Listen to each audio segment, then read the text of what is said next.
That's feeder and come back around. It's a new leaf, Steve. I'm going to do properly now. I'm not going to be slovenly. I'm sitting up straight, you see. Yep. And it's going to be a proper DJing, because I think coming up soon, some great tracks, including a new one from Abs and an old one from Snow. Informer. You know me, don't know me, ecka boom, a licky boom boom down. I'm joking, of course. We've got some fantastic tracks. This is a great chat, and we've got Karl with me, Steve. I'm Ricky Gervais on XFM 104.9. There he is indeed, with him, Steve Merchant.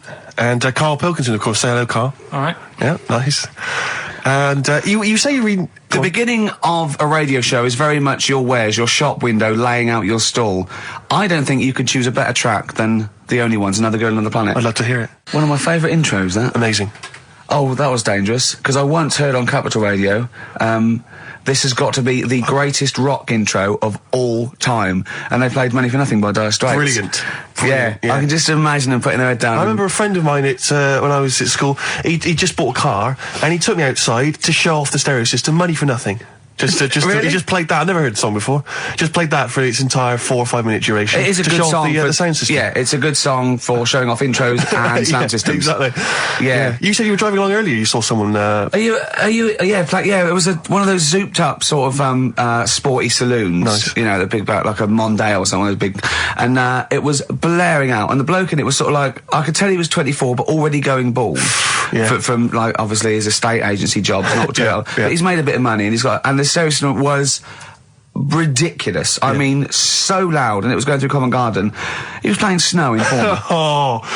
Do people remember Informer by Snow? It was a big tune in my I don't know. It's great. Yeah, I always enjoy it. Can I bring that in next week? Can we play Snow next week? Well, you can play a tiny little bit. Tiny little bit of Snow. Yeah. Informer. Do you remember Snow, Karl? Yeah, you loved it. Yeah, big tune. Yeah, loved it. Oh, did you? Big tune from the 90s. Happy song, isn't it? You were saying that you've turned over a new leaf. Yeah.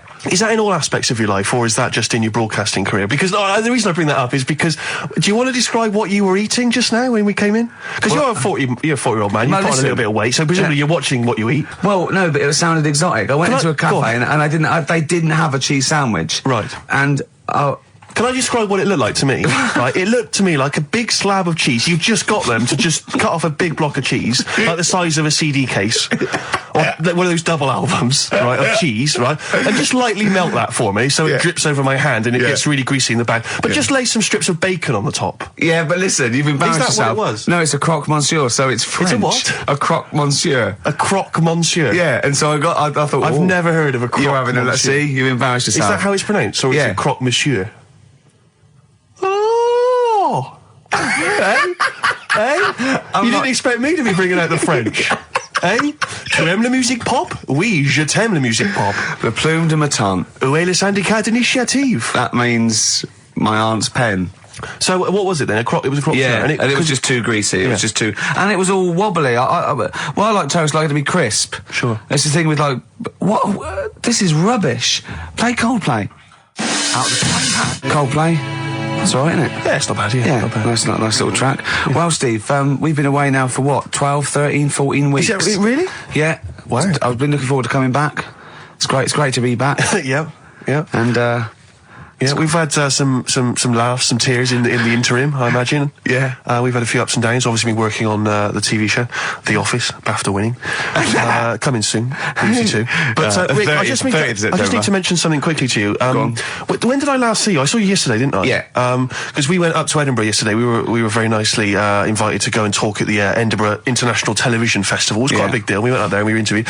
And Ricky chose to go on the train because it takes like 4 hours. Is it 4.5 hours or something on the train? But it's quite leisurely. It's quite sort of gentlemanly thing to do. Yeah. I opted to go for the plane option and fly up there. More modern. Exactly, and they bankrolled that, they paid for it all, and that was all not very nice. And as I recall, when I last saw you, we got a cab, didn't we? And you asked if you could get the cab to drop you off at the train station. Yeah. And then it took me on to the airport. Yeah. Now that was before, the last time I saw you was before I got to the airport and missed my flight, wasn't it?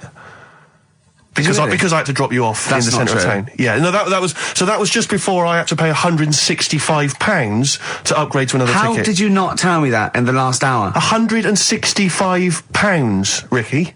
I had to pay because we dropped you off at the train station. So, I mean, do you want to go halves on that, or what do you want? How do you want to deal with that? How do you want to sort that whole mess out? Why were you late? Why was I late? Because we dropped you off in the centre of Edinburgh, and do you know how hard it is to get out of Edinburgh in rush hour traffic? But it was only 3 minutes away, so you'd have missed it anyway. No, because if we'd gone the other direction, it would have been 20 minutes. It took me like an hour to get to the airport. And I got there, and the plane had already left, and the cabbie was just laughing.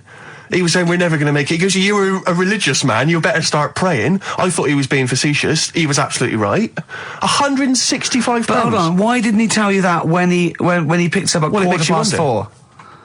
It makes you wonder. So obviously I'm a little bit annoyed, because you know I'm not a man who likes to sort of spend unnecessarily. But wait, this is not my fault, because you were there when we made that decision. I didn't impose this on you. We both decided that might be... It's both our fault. I mean, it's no one's fault. It's both our fault. That's fair. That's all I wanted to hear. It's both our fault. Therefore, it's both our financial obligation. No. £165, just split that in half. Write a cheque, Rick. Write a cheque. It's fine. I trust you. You know. Phone in. I think everyone. This is. You're clearly irresponsible. No, of course I'm not. If you share a cab and then one person's lucky enough to not be late and one person is unlucky enough, and that's what it is, bad luck. I don't think you share the obligation. It's a moral dilemma, this, isn't it? But it's more than that, though, isn't it? Because let's be honest. What? Even if you had known that I was going to get there late, you'd have wanted me to hang around just so you weren't left around waiting for a train on your own. No, because I got there... you get bored sitting, no, don't you? So you'd have wanted me to at least got in that cab. I got there way too early. I actually got there I was there about 30 minutes so early. You made it fine then, that was... Well, exactly, so I mean, I sacrificed me hanging around for half an hour so you could get it at 4:15. And the other thing is this, you were going to get it at 4:15 anyway. Yeah, but I would, if I'd gone the other direction and not dropped you off in the centre, I would have been there in time. Wow, would we? Well, is that true? Wow. Only God knows. Well, and the cabbie. What I mentioned it to. So, I'll tell you what to cheer you up. I'll tell you what's better than 80 quid. I'll tell you what's better than, shall I? Go on. Music. What, are you paying the whole 165? Listen, look, I've brought in a little track here, Bruce Springsteen off the Tunnel Love album, and I know you're a Springsteen fan. I'm a Springsteen fan. We should just qualify this, because a lot of people who listen to XFM obviously a bit edgy about Springsteen. They just think he's this old, kind of ludicrous 80s rocker, the bandana, you know, the flying the flag, which he never really was. No, that was Bon Jovi. Exactly. Don't confuse Bon Jovi. But seriously, no, do you know what I mean? He did write some great music in the 70s, and he's just got a little bit kind of pompous in the 80s, but he still turned out some amazing tunes, one of which I imagine is this one, Rick. This one's called Brilliant Disguise. Bit of Springsteen there, Brilliant Disguise on XFM 104.9. I think that soothed you a little bit. That's not really taking the blood off. I just remembered something as well. Rick, 80 quid. You know what? We finished the talk about sort of 3, and we had a couple of hours to kill before we got about that half 2, wasn't it? We had a couple of hours before we got the taxi, and we were eating in this cafe, and Steve said, how long's your train journey? I said, 4.5 hours. He went, so what was I get? I said, I'll get in about 10. He went, 6:30, me. And he's quite smug, and I went, yeah. I said, it is quite a long time. I just started to sort of relax now. He went, yeah. I said, but he said, I think I'm come off better here, because usually you've organised all this stuff. He said, but I think you've chosen wrong here. I think you're right. Yeah. Don't think those words were coming back to haunt me as I was handing over 165 notes. All I was thinking was, and Ricky's I was on the going to be loving in it. first class, drinking John Smith's and listening to Mercedes Walkman. Yeah, but I handed over my initial card. She said 165 quid then. I went, fine. I handed over the card. It was a Switch card. She said, we don't take Switch. Don't they? I was thinking, what am I going to do then? I don't know what I'm going to do. I don't know where I'm going to get the money from. What did you do in the end then? Well, luckily I had another card. Oh, right. And she managed to accept that one. But I don't know what I'd have done then. I don't genuinely You don't know didn't what tell I'd me have you done. had another card. Yeah, I got 2 cards. Have you? Oh, yeah. Sure. Yeah. That is depressing. I was so depressed because I just kept thinking about what I'd said to you. I've won this time, because normally I'm always like legging it for tubes, or I'm just, do you know, or I get stuck in the rain or and something. I've I just organised a driver or something. Because when you get moved, I said, well, it's up to you. It's up to you. You know what I mean? Every man for themselves. But this time it was 4.5 hours, and I was just in that 40 minutes on the plane. There'd have been no problem. Yeah. Unbelievable. I'm so livid. Do you know, I got off because I'm just not very well either. I'm a bit ill at the moment. I got off the plane, and I thought, well, I could get a cab from the airport all the way back home, but, you know, I've already been stoned for 165 quid. Got the tube. Took me forever. Really? I'm not going to lie to you. It took me forever. So I got in probably later than you did. Around the 11 o'clock mark. You didn't really? No, it wasn't quite as bad as that. But I was so depressed. I'm really depressed, Rick. So I was to say 50 quid has took me right out. I mean, Steve does not like to waste money. And, I mean, by that, I mean... I don't like to spend money. No. he had to go out and get our shirt for a photo shoot, not quite an important photo shoot for, I think, the Times, right? He went out, he was buying a shirt, went out, planned it, right short. Came back $14.99 from Henny's. Henny's, $14.99. He knew where he was aiming. He aimed straight for Henny's. He knew where he can get a bargain. This is a man... But it seems to me that at that kind of price, you can throw them away out. You don't even need to wash them, really. You can throw them away using, like, Kleenex. Have you ever thrown one away? No. No. Just scrape off the stains and keep on wearing it, Rick. Remember that time when we went to the casino for my birthday, and I was like 100 quid down, and some people were 100 quid up and 100 quid down. He, after the 3 hours we were there, was down £20, genuinely depressed. I was almost crying. Yeah. Because I don't. Well, it's because it's a mugs game gambling. It really is. Was that where we? Because I went there. It was. There was one time we went there. It was our agent's birthday. That was another time we went there, right? And he was up, and he got a win. He was 30 quid up, and so I said, "It's your round then." And the round was more than 30 quid, and he couldn't believe it. And he sat down and he went, "I couldn't believe it." He said, "And I bought him a present, so I was already down." Yeah, I was. It turned out I was already down because I bought our agent a gift. I didn't see him buy a round. And you know that thing where you're buying a round of drinks for people you don't even know? So it's like, what's the story there? Why am I suddenly bankrolling you drinks? It's like, I don't know you people. I'm not going to get any kind of... I'm not going to see you again to sort of reap the benefits at a later point. Because he came in with his most of you are married or engaged, so I'm not even going to pull from it. It was a waste of time. It was just pure generosity. It was something like from Swingers, because he came into the cocktail bar holding 3 chips up worth £10 each and went, hello, like that. Yeah, I was £30 up. That's a lot of money, Rick. Carl, you know that. 30 quid. You don't want to sniff at that. Oh, what song should we play? We've got lots of songs in. It's hard. Bit of Incubus. Just to make me more depressed. Do you like that? I thought it was a bit slow. I know, but I'm a fan of it. I like slow songs, but I've always been a fan of it, even from early days. Yeah. I thought his first song was really great and much maligned. People didn't like it because they were expecting the Verve. Yeah, urban hymns and all that. Yeah, that's great. On XFM 104.9. Who are you? Ricky Gervais, who are you? Steve Merchant. Who's that little round-headed fella over there? Karl Pilkington. Karl, we're having a lot of Karl today. He's a bit tired, aren't you?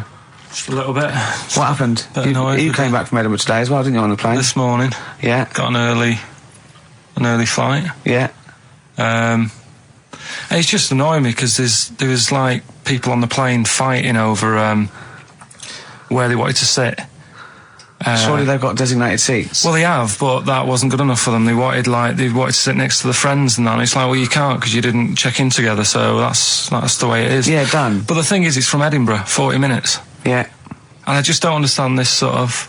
You can stand for that long, can't you? Well, why do you have to sit next to the person anyway, to be honest? I mean, fair enough, if you're going on a long flight, someone to talk to, but for 40 minutes, it really doesn't matter. I never want anyone to talk to. I don't want anyone sitting next to me to talk to me. Why? What are they there for? What? I don't mean people I go with. I mean if I'm travelling alone and I sit next to someone, I don't want them to talk to me. Yeah, but... I don't really know. If I was travelling with you, I'd really not want you to talk to me. Not if you're going to talk like this. Yeah, this... Oh, you sound like you're suicidal, mate. It was just a couple of people arguing. It's over, man. Yeah. The plane journey's finished. Why is it still stewing you up? He paid 160 quid and he's not whinging. He doesn't care. 165 quid. Let's get it right. If we're going to bring it up, if we're going to mention it. And it's like orthodox back to him. He said to me, Rick, it's only money, and money is just something you have in case you don't die tomorrow. He's got a great attitude towards money, Steve. It's like easy come, easy go. So just take a leaf out of Steve the I'm not spending that much merchant, and you'll have a happier life. Sorry, I just need to defend myself for a minute. There are certain instances in life where, you know, you're giving me an attitude like that I'm tight. It's not tight. No, shut up. Let me defend myself. It's not that I'm tight with money. It's that I want to get value for money at all times. Yeah. Because, you probably got a lot of cash given to you, maybe it's pocket money when you were a kid. Every penny I've ever had is been money I've earned. Yeah. So frankly, I'm going to spend it wisely. Like, for instance, you might say you're in a party, or so you're at a party, maybe out in a bar with someone's birthday, you get talking to a girl, right? Maybe you buy her some drinks, right? You're chatting to her, and then you're chatting away for 2 hours, and then at the end of the evening, she says, I got to go meet my boyfriend now. Right? She's wasted my money and my time there. Yeah. That's 2 hours wasted and money wasted, right? Now, she should have told me straight away that she had a boyfriend, and I wouldn't have bothered with Right. it. I'd have moved on. I'd have looked on. What if she thought she was just having a chat with another human being? Rick, where I'm being deliberately deceived so people can extract money from me or interesting conversation. Yeah. She knew what I was after. It was obvious. The drooling mouth, you know, the beady eyes. And yet she was leading me on. And she was a prostitute. And think how he felt about that. I mean, what a slap in the face. Let's not try and cheapen it with that kind of cheap sexual innuendo, right? She had occasionally slept with me for money. It wasn't for money, it was for meals. Yeah. No, but the point was, do you know what I mean? It's just that sort of attitude generally in my life. It's like, don't waste my time, you know? Don't waste my time or my money. You're like, life is, the clock is ticking as far as I'm concerned. And, you know, and so just, if you've got a boyfriend and I come up and I'm chatting you up, just let me know and I'll move on. I won't bother you. Yes, please. I'm glad you mentioned that, because I feel they should definitely introduce some kind of badge system. You see, the problem is that women without boyfriends will be wearing those badges now, and you won't be able to, you know what I mean? You won't be able to say, have you really got a boyfriend? No, I just think there should be some kind of there should be an etiquette, there should be an understanding. Yeah. You know, because they know, they can see what I'm after. It's obvious. Is it obvious, is it? I make it very clear. You're not a subtle man. No, I just come over and pant. Do you still try and attract their attention by throwing small rocks at them? Yeah. As they walk down has that ever worked? Occasionally. Is it really? You know, the desperate ones or homeless ones. Oh, the homeless ones. He once, right, he said to me, he came in to work and he said, I gave a homeless girl £1, right? Because I fancied her. He said, is that wrong? Is that really bad? I don't think it is, you see. I don't think it is, because it seems to me if she was an attractive homeless girl and she deserved some of my money. I just imagine him slowing down. I imagine him like going past loads of tramps going, get out of it, get a job. And she goes, hello. But I have to say, I did for a moment just pause and think to myself whether I could kind of scoop her up in my arms, take her back to my place, and kind of turn her life around like My Fair Lady. Oh, yeah, you know what I mean? And kind of teach her to speak properly and dress her up in smart clothes and take her out into sort of society. Yeah. I think that's where your first mistake was. You said, listen, love, I'm up for it if I can hose you down. That was where you went wrong. Smiths, Cemetery Gates. Great, wasn't it? Always cracking. Off the Queen is Dead. Voted best album of all time, I think, in an NME poll. I don't think it is their best album. Strangers Here We Come. I agree. I agree. Yeah. Cracking. Anyway, Karl, so people are arguing on the flight. How did you enjoy Edinburgh, by the way, anyway? Because I saw you up there briefly with you and Nick Frost, your new mates, Nick Frost and Simon Pegg. You know, he prefers them to us now. I know, apparently, I could tell that from just talking to him, really. It was the way he was sort of looking at them, everything, he was just smiling at Nick Frost. It's his new best chum. You love Nick Frost, don't you? Would you have preferred it, right, if I went to Edinburgh and had to sit with some people that I really didn't like? Would you have been happier for me? No, do you know, but so I had a great time with Simon and Nick, and they're nice people. But he kept going to, oi, Nick, tell Ricky that story. And Nick and Simon, all it was, right? And their ghost stories. He loves them because they believe in ghosts. Oh. It's not just they're that. great blokes with great sense of humour, just because they believe in ghosts. You go and tell him that. He goes, how do you explain that? I was going, well, I wasn't there. What was that one you told me and it was completely wrong? About the... It was, it's years ago. Oh, yeah. In olden days. Oh, sure. When ghosts roamed the earth. Once upon a time, you mean? Yeah. Some doctor or something who was into, like, the way bodies work. They got their head cut off. Who did? The doctor? Yeah, he was doing a bit of an experiment. And he cut his own head off? Yeah. Okay. And it was about, he said, when my head's in the basket, I'm going to blink my eyes. Right. Okay, sorry, hang on, let him finish. And, so the doctor has chopped his own head off, and he's told everyone, I'm going to blink my eyes. He's in the basket, and he goes like, right, I'm going to blink my eyes about, as many times as I can. So quick, count them. And they count, and he got to like 15 before he died. Now this is how Karl told me that. Till Nick Frost explained that, Karl told he said, right, well, a bloke, right, he had his head cut off, and when his head was in the basket, he went, count how many times I can blink. And I went, well, that's rubbish. He went, no. And Nick went, well, no, he actually said, when my head's in the basket. And Karl went, oh, I said, Karl, do you know the subtle difference? Do you see the subtle difference? I have to say, though, guys, I still don't really understand what went on there.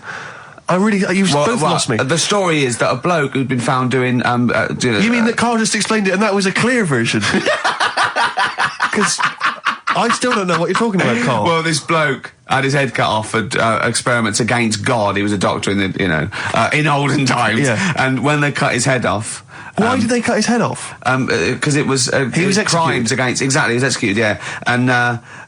he said to his assistant, when my head's in the basket, I'm going to blink, count how many times I blink and write it down as an experiment, right? Karl told it to me, like his head was cut off and he went in the basket, and when his head was in the basket, he looked up and said, count how many times I blink. Yeah. I love that. I love the difference in that story. Yeah. Both rubbish, but, you know, one's possible and one isn't. You believe anything that you're told, except when we tell you the truth. Right, here's one. Christ. Ghosts and that we got talking about. Sure. And Nick said, right, he said, you'll like this one. He said, my auntie was having loads of problems. Why are you whispering? It's not illegal to talk about ghosts on the radio. No, but He's hearing this. So the auntie's in the house and that, and furniture's moving about all the time. Oh, God. And they were like, no, Steve, he told me this one. This is such rubbish, mate. No, come on, let's listen. I'm going to leave it to you. I'm going to sit back and enjoy it. I'm just going to watch your face, Steve. Right. Sorry, so I missed the beginning there, Karl. There's an auntie in the house. Basically, Nick's auntie. Right. In the house, things moving around all the time. And it was just annoying every time she tidied up. It was like... it was just annoying. Making a mess. It was one part annoying to two parts scary. Yeah. So... stuff was moving around all the time, and they said, right, rather than we need an housekeeper. Rather than having the house a mess, until we sort this out.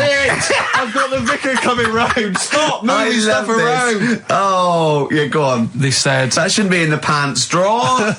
Let's put all the furniture in one room, right? So just have one room that's a mess, and have all the others empty. Because I love the poltergeist can't really... it can move wardrobes around, but it can't open a door to put it in another room. Yeah. Poltergeist going, I'm just making this room messy. I wish someone would open the door so I could... Go on. Yeah, but... So all this stuff's in this room. So they moved all their furniture into one room? They put, like, the drawers in there and everything. And it was really uncomfortable, because they were all, like, on top of each other. They sat in the room with all the stuff? Yeah, they had to, because that's where the three-piece suite was. Okay. Oh, God. Right? All right. Oh, God. So they sat there, like, all crumpled up and that, but nothing can move because it's so tight. I think things were trying to move, but everything was so tight. They foxed that poltergeist. So anyway, one night they sat there, like, sort of a bit awkward watching the telly and that, and they hear some banging in the next room. So she goes, oh, God, what's that? Oh, he hadn't moved in, had he, the ghost? So to some of the empty rooms. So there's this He's moved some friends and family in. There's this banging about going on. She gets up, right? Yeah. And what it is, they had the baby in the next room because there wasn't much room for the cot. Right, so they left the baby with the ghost. So they go into the room where the baby is, and the banging is like, do you know those plastic balls you get that you can chuck around the room and, like, they go mental? Right. The ones that you chuck once and they keep bouncing for ages. Yeah. That was bouncing around the room. Wow, what, the baby had thrown it? Hitting all the walls, and the baby was there, stood in the cot, sort of laughing. Right. And looking at the ball, and wherever it looked, the ball went. Yeah. And then she said, stop doing that. Yeah. And the ball just stopped. Did it? And it rolled a bit and stopped. Right. So the baby had thrown the ball and it was watching it as it bounced around the room? It wasn't throwing it, it was in control of it. No, the point is, Steve, the baby had been doing it. It would have been the baby all along. The baby had been messing with the furniture. It was so the baby it's a that had super the power. baby. Yeah, it's the baby that had the power. Special baby. It's a baby that had the power.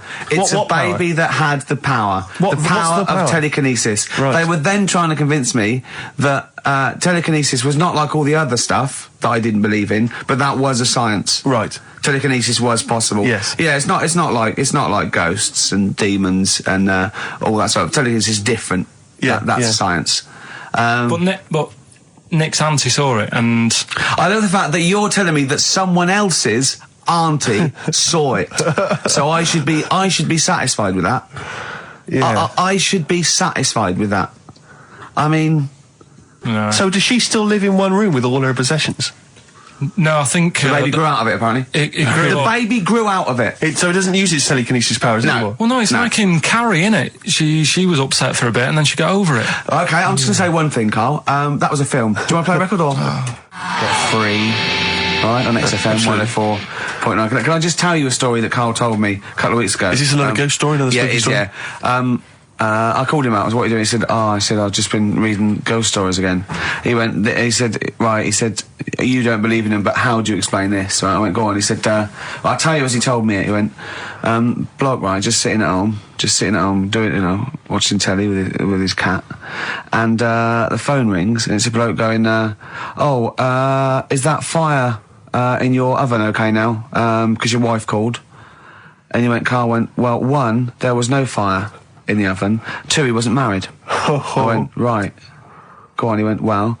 Then, right, there was a knock at the door and there was 2 sort of people in sort of white coats and they came and said, oh, we've come about that fire. Your wife called us. He went, 1, there isn't a fire in my oven, and 2, I'm not even married. Right? And he said they saw the cat and they looked at the cat. It looks a bit weird at the cat came out, nothing. And he said, and then he went back, sat down, phone rings, and they said, did they sort out the fire in the oven that your wife told us about? Oh. He went, 1, there is no fire in my oven. 2, I haven't got a wife. And Karl went, what do you think of that? I went, that's not it. He went, yeah. I went, that's the end of the story. What? He went, well, how'd you explain that? I went, explain what? I thought he was going to say, a year later we got married, but she died in an oven fire. Right? I thought it was going to be that. And I went, that's what? People winding him up. Yeah, or someone did report a fire oven, and their name was Johnson, and they looked up Johnson, they got the wrong thing, it was the gas board, and they sent around to the wrong person, right? You know, he went, yeah. I said, I explained it to him, he went, yeah. Why did they look at the cat funny? Oh, man alive, Karl. This is really weird, right? I was in my house once, right, and the doorbell rang. Yeah. Right, I opened the door, and there was no one there. Yeah. Right? And then I looked across the street, and right, and there were some kids running away. Yeah. Now, how do you explain that? Yeah. There was another time, right, where, like, I opened the door, and there was a bird goes, you've ordered pizza. I went, I haven't ordered pizza.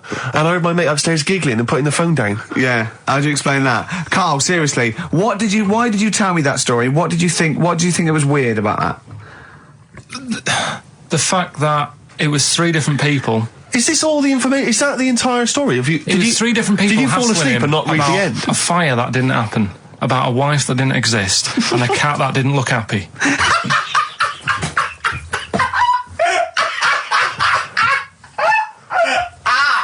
Oh, I'm gonna have a heart attack, Karl. What? I mean, why did they look at the cat funny? Because cats don't like spirits, do they? What? And the other blokes were ghosts? Yeah. Yeah, that's it. So these are kind of beetle about type ghosts. These are ghosts who walk the earth as the undead, just winding people up slightly. That's lovely. That is lovely. Seriously, and a cat that did not look happy. But seriously, why would ghosts wander around just like winding people up? Oh, maybe something did happen there years ago. Some fire. Some woman might have died in a house of a fire or something. Yeah. And it's sort of all happened again. Yeah, it's certainly a mystery. Well, if you don't it's a mystery. I mean, I can't. What's this book you were reading? You were reading a book, which is interesting enough. It was the For Tea and Times. Oh, Karl. Yeah. Well, I don't know what to say. Well, I'll tell you this, Karl. There is a track that will spook you right out.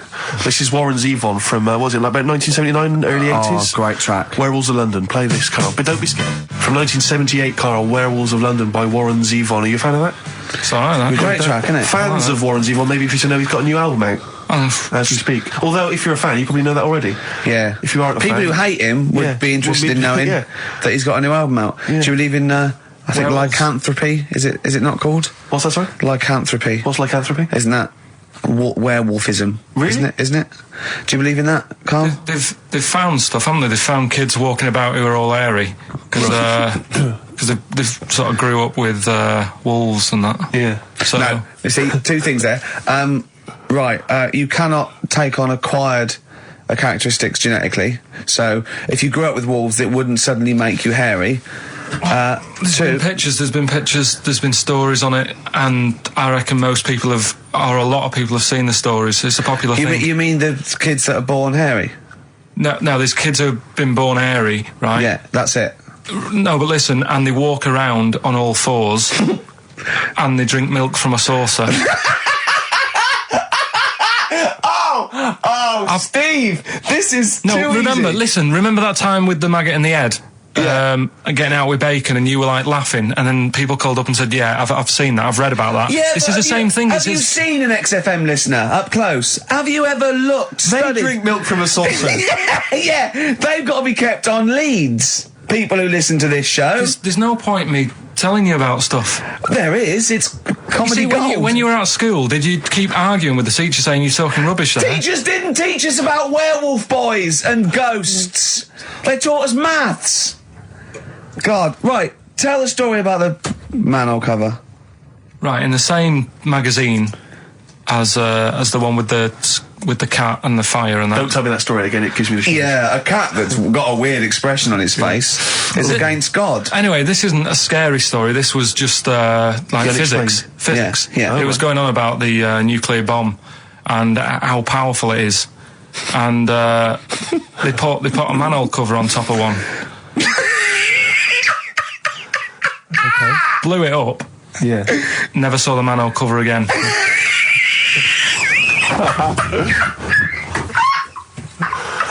Man alive, Karl. Unexplained. What's going on there? Something weird is happening there.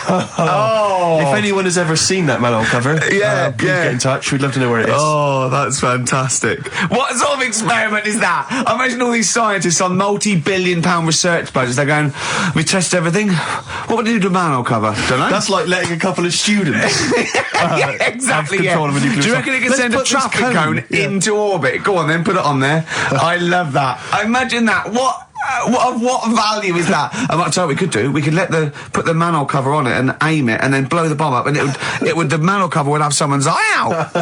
Fire it. See if you can fire manhole covers off the nuclear bomb. I love it. Try bangers to a bomb. See if it's louder. Oh God. Okay, listen, Karl, play another track, and then afterwards, can we probe your views on the week's news? If you want. We'll do a bit of a white van Karl session. Smashing Pumpkins. Today is the greatest, because we're back. That's true enough. All right. I hope people were listening to that loud in this lovely summer's day. Or no, not too loud. Well, don't no, annoy ears. people. White van. Karl. Yeah, White Van Karl. I mean, for those that don't know, we do this. We on ask this week. Karl the questions that the Sun asked someone else. That's right. The Sun every day asks some, average Joe his views on the week's big stories.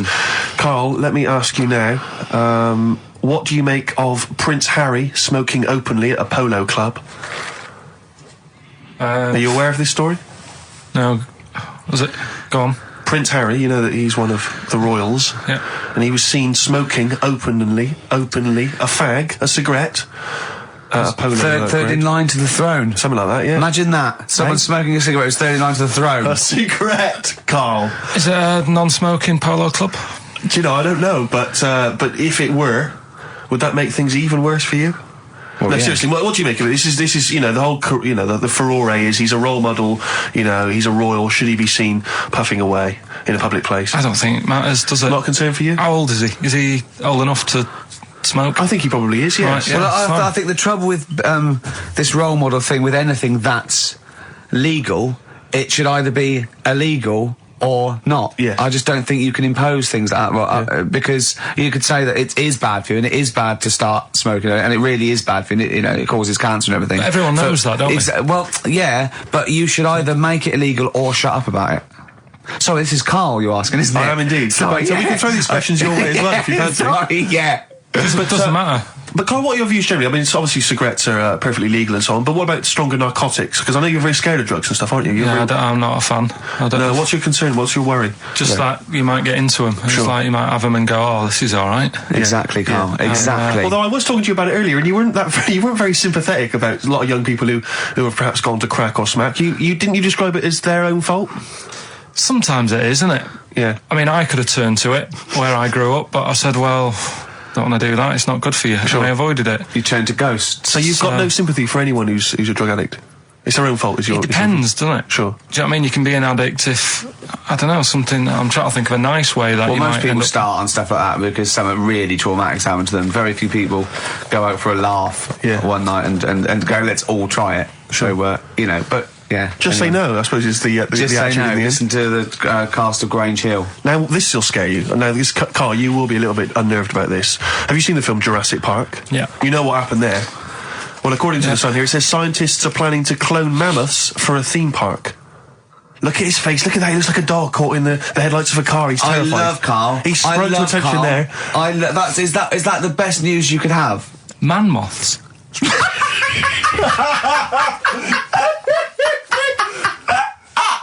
Right. Yeah, man moths. I Man love moths. the fact that that's why he was so excited that they bred a man moth. What is this? Yeah, it's a human being that hides in your wardrobe and eats the entire jacket in a day.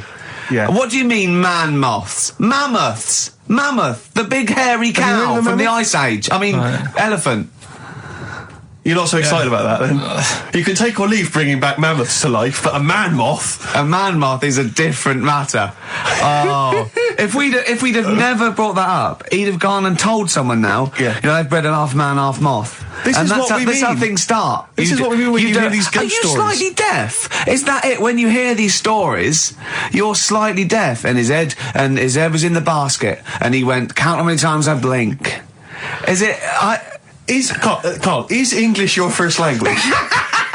Are you actually foreign? Is that the thing? yeah. Should we When speak we say slower? foreign, we mean not of this planet. Yeah. Should we speak slower? Would that be a help to you? No, go on. Next What do you one. make of Do that? you think that's good? The Do you think that's idea good of to bring bringing back mammoths? prehistoric animals. These giant elephants. They're slow, aren't they? It's not as if they're going to like get out and run fast and they can't capture them. They'd probably be a fence, to be honest, Carl. They'd probably be a fence. No, but I'm saying, but you're asking it as if like, oh, it could all go wrong, but it couldn't, could it? Well, Really? but the point was about Jurassic Park is they thought it wouldn't go wrong. They thought they had it all under Yeah, but control. that was and Have they you didn't. learned Dinosaurs. nothing from Jurassic Park, Carl? Dinosaurs would say, oh, think about it before you do it. But with a hairy elephant, it's not going to. Not a concern for you. Would you go along to see him? Would you be interested in that? If it was in the area. He's great, isn't he? I'd love a queue, Nothing right? impresses No, him. but what I'd like to do is Carl sitting like Yoda in a little cave, and I'd just like to see people like Tony Blair and Stephen Hawking's in a queue, and they go and say, "Carl, got a bit of a problem." And thinking of cloning a man and a moth. Problem? Not an issue. No, if I'm in the area, I might cruise around and have a look at it. Otherwise, just don't send it near my clothes. Oh, that's fantastic. So it's just for a second. As the words "man moth" came into your head, how excited were you? I mean, were you both terrified and excited? For the moment when you thought that they cloned a man and a moth? I pictured What kind of face did he have? Did he have the moth's head or was it a man's head? just a little man head. Right, what was his face? What did it look like? He just was like a bit shocked. Perplexed, yeah. Yeah, So it was like he'd been grafted onto the body of a moth without his consent. And when he was asleep, Lad. Yeah, he'd woken up. he just went in to have a goiter removed, Yeah. and they said, "We've He replaced woke your up with goiter with the body of a giant moth." Yeah. Is that all right, Mr. Jenkins? So he had the head of a little. Was it a little boy or a man? Little man, Right. Okay.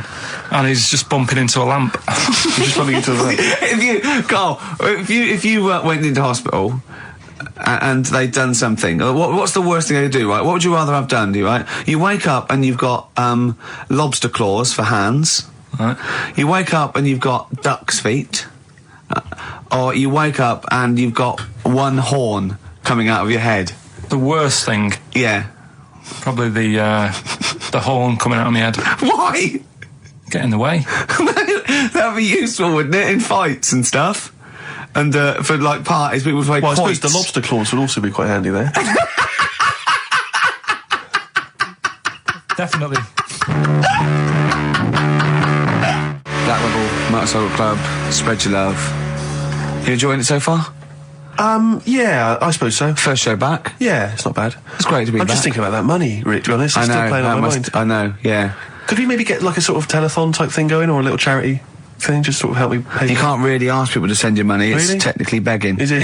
Yeah. Okay, is Unless there you're any are you a registered charity? I suppose not. Not really. We could probably get you status. Yeah. But could I pretend to give them something in return? I mean, am I allowed to sell things on the radio? Yeah, you are. Yeah, so- Although you probably get in trouble with the authority if you're using it to sort of like to your own. Yeah. Not like everyone else doesn't. No, exactly. Yeah. Free lunches and Yeah. sponsorship and God Yeah, knows yeah, what. yeah. You know what I mean? Probably the people that work here, small fry, the scum. Exactly, the nobodies, yeah. Yeah. But 165 quid it's quite a lot of money, so I mean, if you want to contribute anything, Rick, as I said before, you're more than welcome to. Yeah, no, I would if I felt any responsibility Right.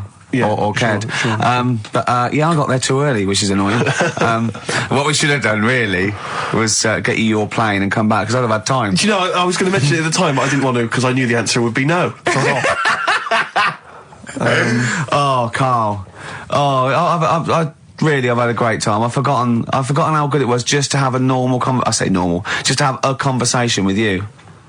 Have you been looking forward to this? He's really down today, isn't he? He's down, man, isn't he? Just a bit tired. But it's interesting because I said to him, did you enjoy Edinburgh? He spent the week up in Edinburgh, obviously, and he said, yeah, well, he loved it up there. He's been partying every night, and he actually enjoyed it. And I've never met him when he's actually enjoyed anything before. He's never enjoyed anything, as far as I know. And I'm depressed that we weren't involved. His paper round. He loved the paper round, and this is the first time. He was talking about that the other day as well. But I said, he really thinks that paper round he had when he was 14 was the best job he'd ever had. He still thinks it's the best job because he said he was his own boss. Well, no, you won't. He went, well, I'll get on my bike and think. And he said, I bet if I phoned those people who I delivered the papers to, they'd say it was the best delivery they've ever had. He said, in fact, I bet a lot of them have chucked in the delivery because it went downhill. This is all, he's thinking this as he went along. Yeah. Didn't you? Yeah. Imagine phoning someone up and saying, you don't remember me, but I used to deliver your paper 10 years ago. Was it the best delivery service you've ever had? No, but if I said I delivered it 10 years ago, you used to, if you got up at like 6 in the morning, it was there for you. Yeah. There's no other paper boy who could guarantee that they'd have that paper when they got Karl, out of if you bed. could earn enough money, would you do a paper round again? If that was your job, but you were being paid enough to make a living from it, is that something you think about? Do you think you'd enjoy it as much nowadays? Yeah, I reckon I would, yeah. Yeah? Yeah, listen to some music. Sure. £1,000 a week, would you do the best? Yeah. Would you really? Yeah. Is there anyone out there who is willing to test that? Is there anyone who's willing to pay Karl, right, some of them a grand, to take a week off work and deliver papers just for that week? All day, though. It's all day. No. I'll get up and the customers will have their paper. Yeah, but can I tell you what street it is? No, because... no, it's the M25. See, you are being paid £1,000. Yeah, £1,000. You've got to deliver to the M25. I'll tell you what, let's take the mood down a little bit and play one of the most beautiful songs. I've been looking forward to getting back on the road. Just to play this, to be honest. It's Jimmy Webb's version of Galveston. Galveston there, by the brilliant Jimmy Webb. Who wrote it? Who wrote it? He wrote it. Yes. I mean, yeah. Brilliant Jimmy Webb, who wrote it? Yeah. It was all one sentence. Yes. Did I confuse you? Again, yeah. With my speech patterns. It's just using the English language is always helpful. But compared to Karl, I'm Oscar Wilde, aren't I? I suppose so. Electric Soft Parade on XFM 104.9. Not long to go on our a triumphant return. I think. I think the papers will be saying, Steve. Yes. Karl, I've met Karl a couple of times in our sabbatical, and he said to me once, he said, oysters. So I said, have you ever tried oysters? I don't like them. And I went, he said, it's just a thing about swallowing them whole, you know. He went, well, the reason you have to do that is just they're fatally poisonous. And if you bite into them, they kill you. And I went, well, of course they don't. He went, yeah. I went, well, of course they wouldn't. What if you chewed on my side? He said, no. I said, well, so you swallow them whole and they're not poisonous. He went, yeah, see. He said, when you swallow heroin in a Johnny, he says, that doesn't kill you, does it? That was it. Oh. And then, about a week later, he went, I was wrong about them. Yeah, I went, well, he said, yeah. And what did you say? It's if you eat them and then you have some whiskey. They turn deadly when whiskey comes into contact with them. Yeah, when they've had a drink. They get a bit rowdy in your stomach. They start fighting. They can cause rupture. So what are you saying now? Are you saying you don't believe that? Am I saying what? Are you saying you don't believe that? He thinks he's got us here. Yeah, I don't believe that if you eat an oyster, then drink some whiskey, you die. You might not die straight away, but you won't. Eventually, 50 years time. If you've got to keep on drinking whiskey. Yeah, a bottle a day. 50 or 60 years later, he was dead. Yeah. Oyster and a bottle of whiskey a day. Oh, then out of nowhere, 40 years later. Where does this information come from, Karl? If some doctor called up now, and put you right, would you believe him? If it wasn't Dr. Fox, yeah. What about the airy lads growing up with the werewolves and that? They didn't grow up with werewolves. Grow up with werewolves. You've confused about three different stories. Just a genetic mutation where they were born with very, very hirsute. There were a couple of kids, yes. They didn't grow up with wolves, and you can't kill them with a silver bullet. I mean, you're confusing two things. There were some kids who were very, very hairy, yes. Yeah. They're in folklore. There were some kids who grew up with wolves, yes. I don't think the two are connected. Yeah. There's no such thing as werewolves, Karl. You believe me, I saw a documentary on it on the History Channel. You'd have loved it. You grew up with a magpie. Werewolves. You know, you don't flap around, do you, and steal people's jewellery?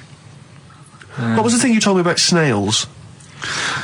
Have you ever had any any post that looks like it's been opened? Occasionally, yeah. Right. Well, what it is, it's not your postman having a sneaky look. A sneaky look. Problem is, right. Slugs. The problem's slugs. Slugs at night. They like nipping about and that, and it gets a bit cold. And in London, like in the country, they go into the grass, don't they? Right. But in London, it's like, oh, what can we do? And they go in letterboxes. Slugs go in letterboxes. Get in letterboxes. It's nice and warm in there, dry and what have you. And these are homeless slugs, aren't they? The ones that have lost their shell. When they're in there, they only found out that they love glue. They've been eating the glue off the stamps. Right. And people have been getting charged for post because it hasn't had stamps on it. It's like, well, they put a stamp on it. Yeah. It's like slugs have been eating it. Sure. And they also eat the glue that's on the actual envelope shutter. And it's a real popular problem, this, that letters are being lost and opened and all that stuff. Yeah. Slugs. Are slugs like stealing postal orders and things and cashing them in and stuff? Yeah, again, you know, if there's a doctor, if there's a postman. Yeah. Well, with us, two expert witnesses, a doctor and a postman. So postage is a real problem. When we see a slug's trail or a snail's trail, it's glue. That's the glue they've stolen, is it? That's a little. I'm not going to say yes to that because I'm not sure. But we could follow that trail and find them, and they'd have a big sort of big pile of letters. Our stamps and there they are, like birthday cards from yeah, but £2 notes. Yeah. Oh, that's fantastic. Wow. Slugs. Wow. So, oysters and whiskey kill you, and slugs. Be very careful if you're going to go out this evening, you're thinking of having a whiskey, maybe some oysters, be very, very careful. Yeah, and if you are going to post a letter, please do not use tasty glue. Flaming Lips, so that's the penultimate track this week, Rick, isn't it? We've got to show off now. Yeah. I'm sure there'll be more hijinks and great conversation next week. I can't wait. In an effort to persuade people that Bruce Springsteen really isn't the laughable rocker a lot of people think he is, we played one at the beginning of the show, it was cracking. This is what I'd like to leave you with, a song for the ladies. Start This on the Edge of Town from the amazing album of the same name, Springsteen. See you next week. Bye. Back to form there, Oasis, and Little by Little. This is XFM 104.9. I'm Ricky Gervais. Who are you? My name's Steve Merchant. Good to see you. Thanks. With us, the producer in the studio is Karl Pilkington, and he'll be doing the buttons. Yeah. You made a good effort there, but once again, got bored. Words to your enemy, Rick, and they defeated you once again. Just run out of steam with the sentences. Every week I think, well, I'm really going to make an effort now. I've chosen some records. Yeah. That's it. That's as far as it goes, isn't it? Yeah. Maybe you should write out what you're going to say at the top of the show. Write that out. Get a nice big crayon. I like to keep a little bit of, a little bit of something, a little bit of spark, a little bit of liveliness to it. Sure. How are you? Good to see you. Yeah, it's great. It's great to it's great to be out of the house again. Yeah. Oh yeah, just I was going to say, because we've been doing this for a long time now with a little break, but XFM are bringing new listeners all the time. I've heard 4 or 5 a week. Really? Yeah. New listeners tune in to XFM 104.9. Beware. Yeah. And we might take it for granted the people that know who we are, know who you are, know who Karl is. Sure. Now, if you're a regular, then you know exactly who we are. But for those of you who don't, I'm Ricky Gervais. Ricky Gervais, BAFTA award-winning actor and writer. Steve Merchant, all those. A friend of yours. Yeah. And this is the important thing. Karl Pilkington. Absolutely. Our producer. I say producer, he was the bloke who was lumbered with a job. When I said, listen, I used to run the desk in the old days when I was like, I used to press the buttons and run the desk and everything. And now I said, listen, I've been on the telly. I do not press my own buttons. And Karl said, well, I don't really work weekends. And they went, well, you do if you want to keep your job. Absolutely. And we were lumbered with him. And then we discovered that he's not just a little dork, a little manky sort of idiot. Sure. He's got nice shirt. He's got, you know what I mean? He's got something else. Absolutely. He brings another dimension, yeah. Yeah. And he started having a little chat, and we discovered that he had quite a lot to say. Well, I think you're absolutely right, and I think I was wondering we should maybe play another tune, but after that, I just think we should re-familiarise our radio audience with Karl, and any new listeners, just somehow going to let them get to know the real Karl again. Well, if you are new, you'll find that we like some old songs, some new songs, some chitter-chat. We get serious sometimes, there's some tears and some laughter. Yeah. We kicked off with Oasis' new one, Little by Little. We're going to go back in time now to Iggy Pop and his Stooges with I'm Bored. Iggy Pop on board on XFM 104.9. I'm Ricky Gervais. Steve Merchant here as well. Yeah, little Karl Pilkington. Well, to reintroduce or introduce people for the first time to Karl, I think we should have a...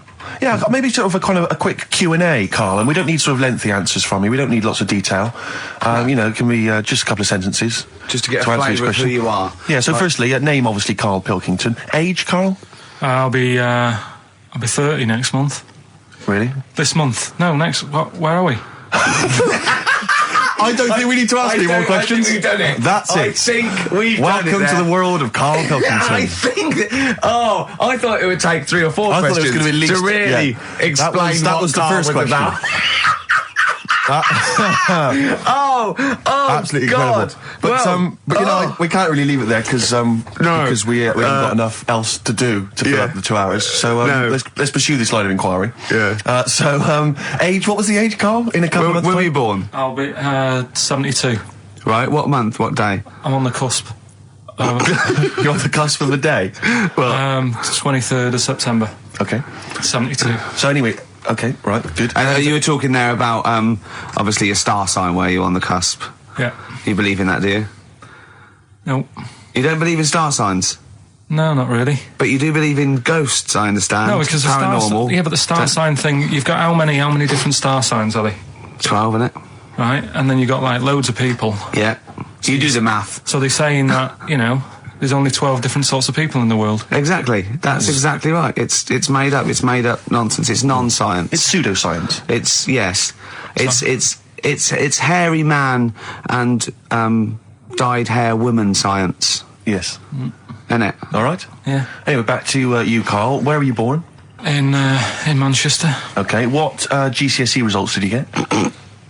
I got was it an E? You got an E. You got an E in history. And how did you find out that information? You found out. Because you thought you couldn't remember what you got. You didn't turn up, and you thought you'd done about 3, one of which wasn't history, and actually. I knew I did art. Yeah, you didn't. I'm telling you didn't because we checked. You did 1. You turned up for history. You did history. You got an E in I history. definitely did art. I made a little clay man. Yeah, you got to register for O levels. You don't just do it and then phone up and say, "How was that?" Yeah. And I go, I'm sending you a clay man. See what you think. Send me a grade. Yeah, there's forms to fill out and things like that, Karl. Anyway, who was your closest childhood friend? Closest? At what age? Well, when you were young, when you were a I kid. remember this. It's a fella. Is it someone making, isn't it? Well, he wasn't really a close mate. Darren Buckley was me. Darren Buckley? Yeah. He was my Tell us close briefly mate. about Darren. I've forgotten about Darren. He's the one who, all the girls liked him. He had permed hair. He used to have his hair like a footballer. Sure. Were Were you jealous of him? His dad was a copper. Did you hang around with Darren, like, in the hope of getting maybe his kind of cast-offs? Nah. It's weird with me, and I wasn't that bothered about having loads of mates and that. I had lots of mates, but I could do without them. You had a magpie, didn't you? I was happy playing with my magpie. Yeah, what happened to him? It flew away. Yeah. But I wasn't bothered because it was giving me grief towards the end, wasn't it? It was popping me grifter tyres and that. Yeah, sure. Flying down, pecking me head. Sure. Now, you went to school with a number of different interesting people, some of whom 2 were of which, freaks. I understand, had big heads and webbed toes. Is that right? Yet they were not related to each other, and they weren't friends with each other. Why weren't they friends with each other? Because that'd be obvious. Did they wear shoes, or did they walk around in their webbed? Were they good at swimming? I don't know. I don't think they ever went swimming. Did they ever talk? Did they ever look over at each other and think, Yeah, we should hang out more.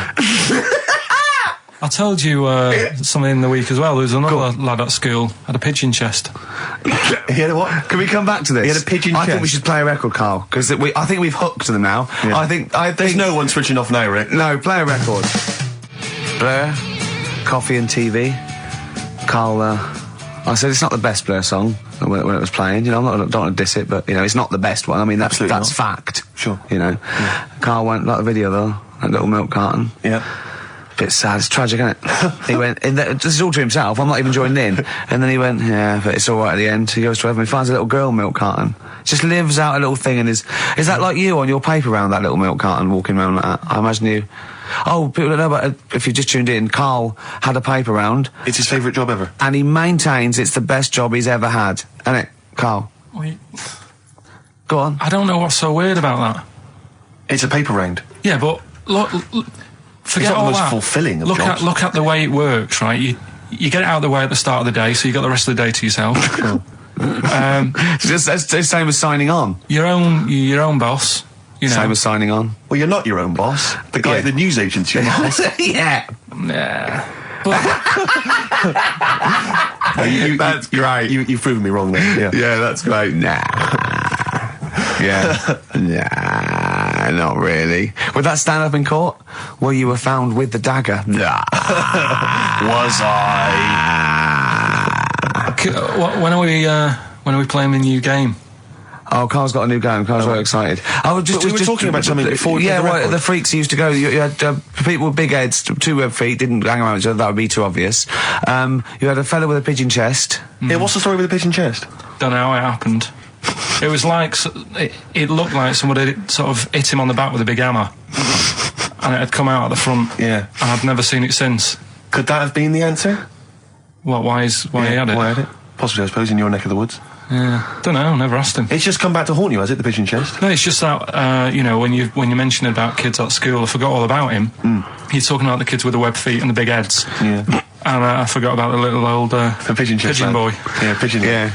Well, listen, I'm a big fan of that TV show. It's on digital TV. A lot of people won't have it, but Inside the Actor's Studio with James Yeah. Lipton. Yeah. And he interviews lots of big Hollywood stars, and he always asks them these same questions at the end. Can I just run a few of them past you? Go on. Okay. So, if you could do any other profession other than the one you do now, what profession would you do? Can you just change that to apart from a paper round? Apart from a paper round. Oh. If you could do any other okay. profession, Karl. And it doesn't matter about like. Doesn't matter if you've got the skills or anything. In an ideal world, if you had the ability. Well, I think I'm about to buy somewhere, so I reckon something using tools and like doing a bit of plumbing and that. So a plumber. Well, sort of an all-rounder. Right. A handyman. Well, yeah. Yeah. I think you don't get paid that much, but it's useful, isn't it? So. But you could get your own show, couldn't you, with Carol Smiley eventually? Well, all that, but the money that you don't make, you save by not having to pay someone else to do the chores. Do you know what I mean? Okay. I don't know what that sentence meant. Right. No. A plumber. How much is the average plumber on? The money you don't make, you save on not getting someone else to do it. No, just think of that. No, look, break that sentence down. Are there any? Sorry, Rick. Sorry, but people who live in glass houses. Yeah. Anyway, let's just go back to Lipton quickly. We've got a couple to get through here. So, your favourite noise or sound? Favourite sound or noise? Oh, Is it me? no. It's not me. Hang on a minute. It's not me. Are you sure it's not me, Karl? I like Elvis. Noise. Elvis. In the ghetto. The sound of Elvis. Elvis in the ghetto. Brilliant. Okay. Yeah. And your least favourite noise or sound? I don't think it should really be records and music. Noises, things that you hear at home or whatever. Maybe like a sound of a The least favourite noise. least favourite. The sound of... Probably like sound of ghosts. fire engines and that. Right. That's annoying. Except if your house was on fire, presumably. I think it's a bit unnecessary. You think they're just doing it to wind people up? I live on like a busy street and it's happening all the time, and it is like just sort of have a blast of it and people will hear it. You don't have to keep it going. Yeah, Sure. Sure. So that is pretty annoying. And if heaven exists, Karl, when you get to the pearly gates, what would you like God to say to you as he welcomes you into heaven? What would you like God to say to you? Who asks these? What shows this? It's a programme where celebrities are interviewed by a guy, an American interviewer, and he always asks these questions at the very end. What would I say to God? What would you say to God if you believed in heaven, and if heaven exists, when you eventually go up to heaven and you're welcomed in through the gates And by your God, Parker and your Stussy t-shirt and your... what do you want God to say to you as he welcomes you in? Say, you all right? Don't know. Just be friendly.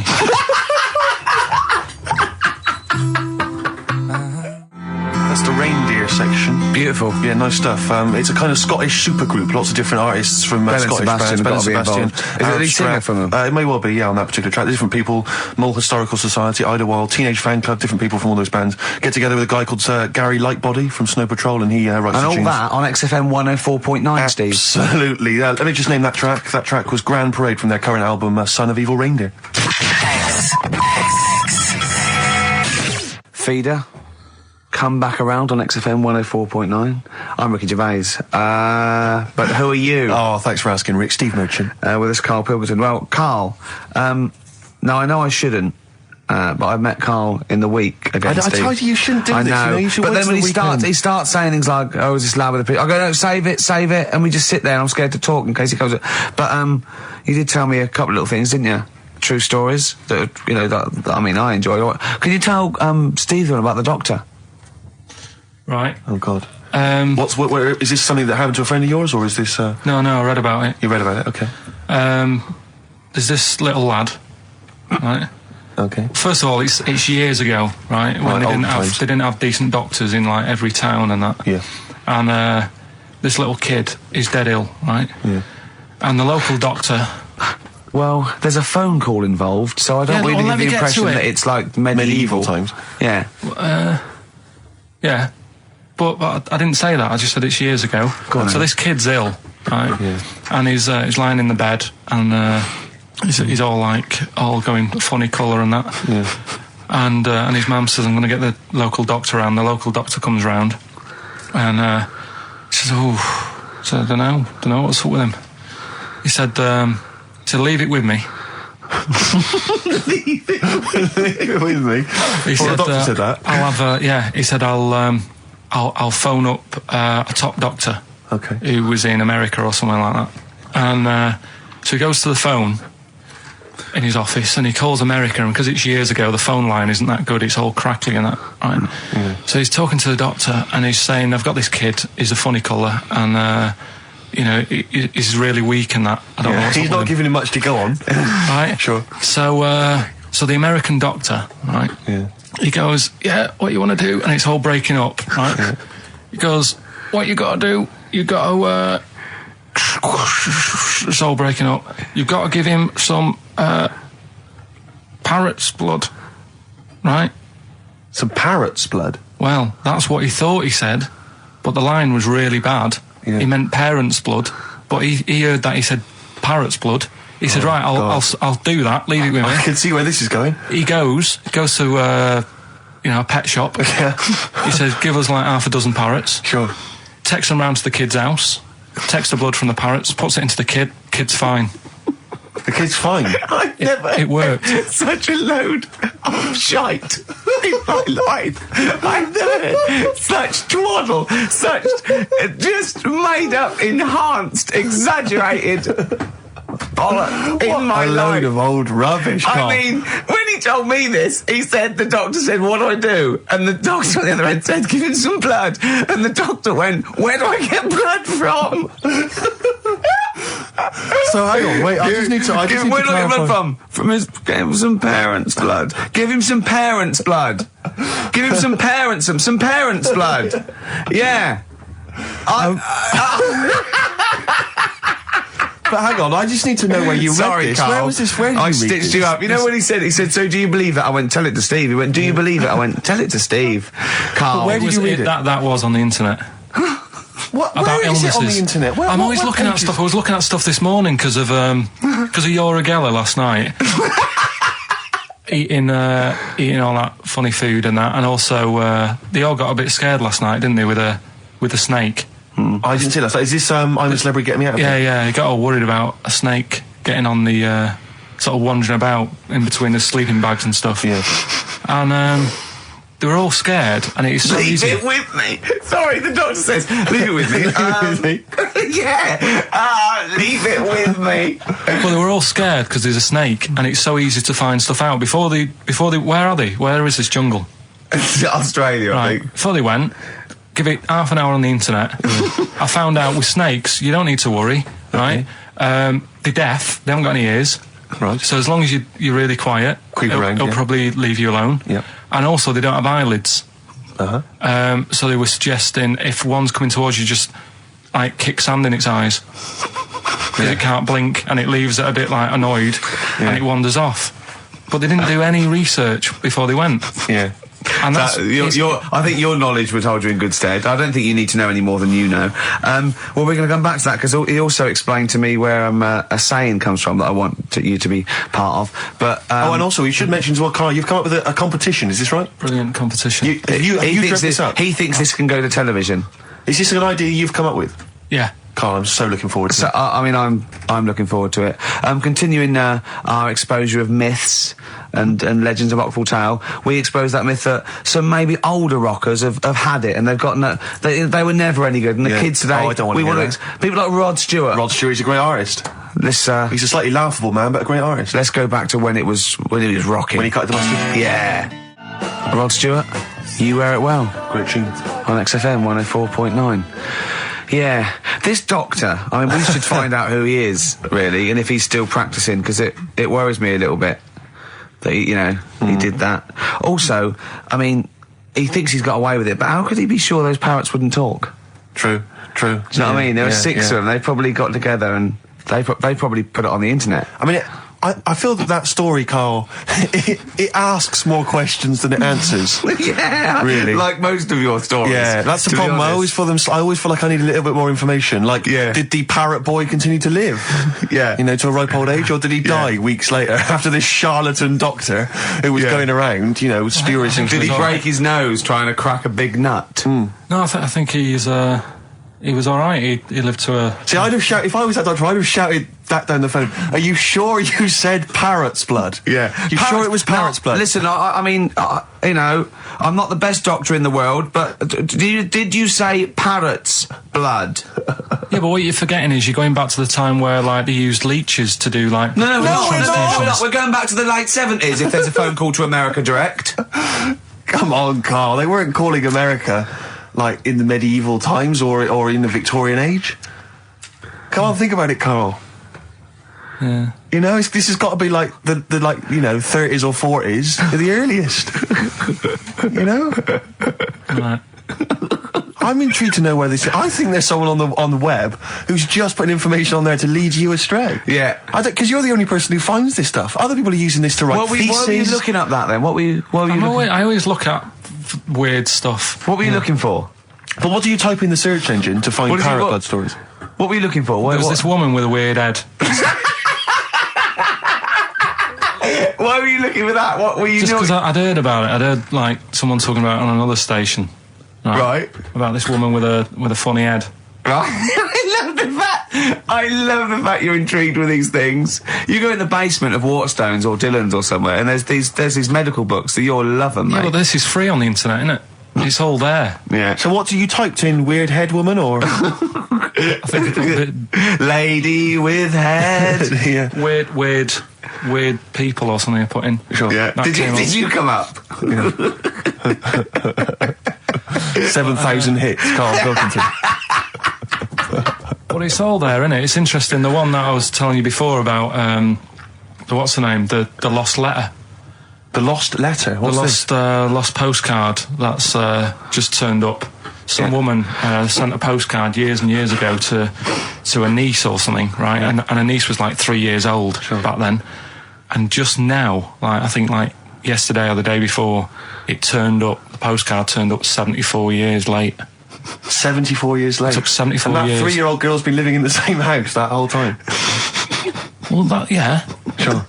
There's no weird You see about what that. I mean? There's always a question you can ask to just scratch the credibility of these stories. Yeah. There's always... It's like the apocryphal tale. Was this the slugs? Was this those slugs from last week? Yeah, well, they're holding back because they're slow, because the postman's slug is useless. His round takes him 74 years. Then he's got to go back to the beginning. He's got 74 years, and they can't carry the bag. That's why they turn to glue. That's why they turn to glue. Oh.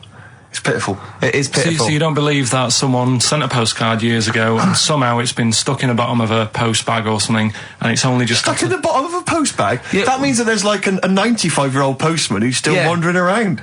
Did you have to pay, like, the difference on the charges? Because presumably... It wouldn't have had Queen Elizabeth's... it was a penny black, presumably, was it? Yeah. What would be on the stamp? It would have been invalid, surely. I don't know. See, these are the questions you should ask yourself. Because if it's the postman's fault, the post office can't turn around. He was only He's 3 at dead. the time himself, wasn't he? He was dead. No, he is dead. Yeah, he'll be well and truly dead now. Yeah. But the fact is that the post office made an error, right? They lost this letter. Sure.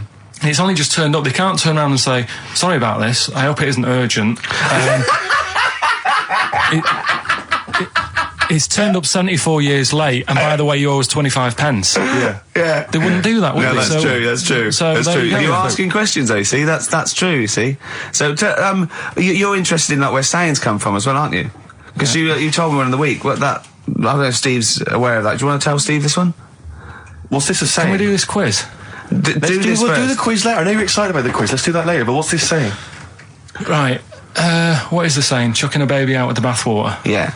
Have you heard that phrase? Don't throw the baby out with the bathwater. Well, yeah. Yeah. Right. How would you use that?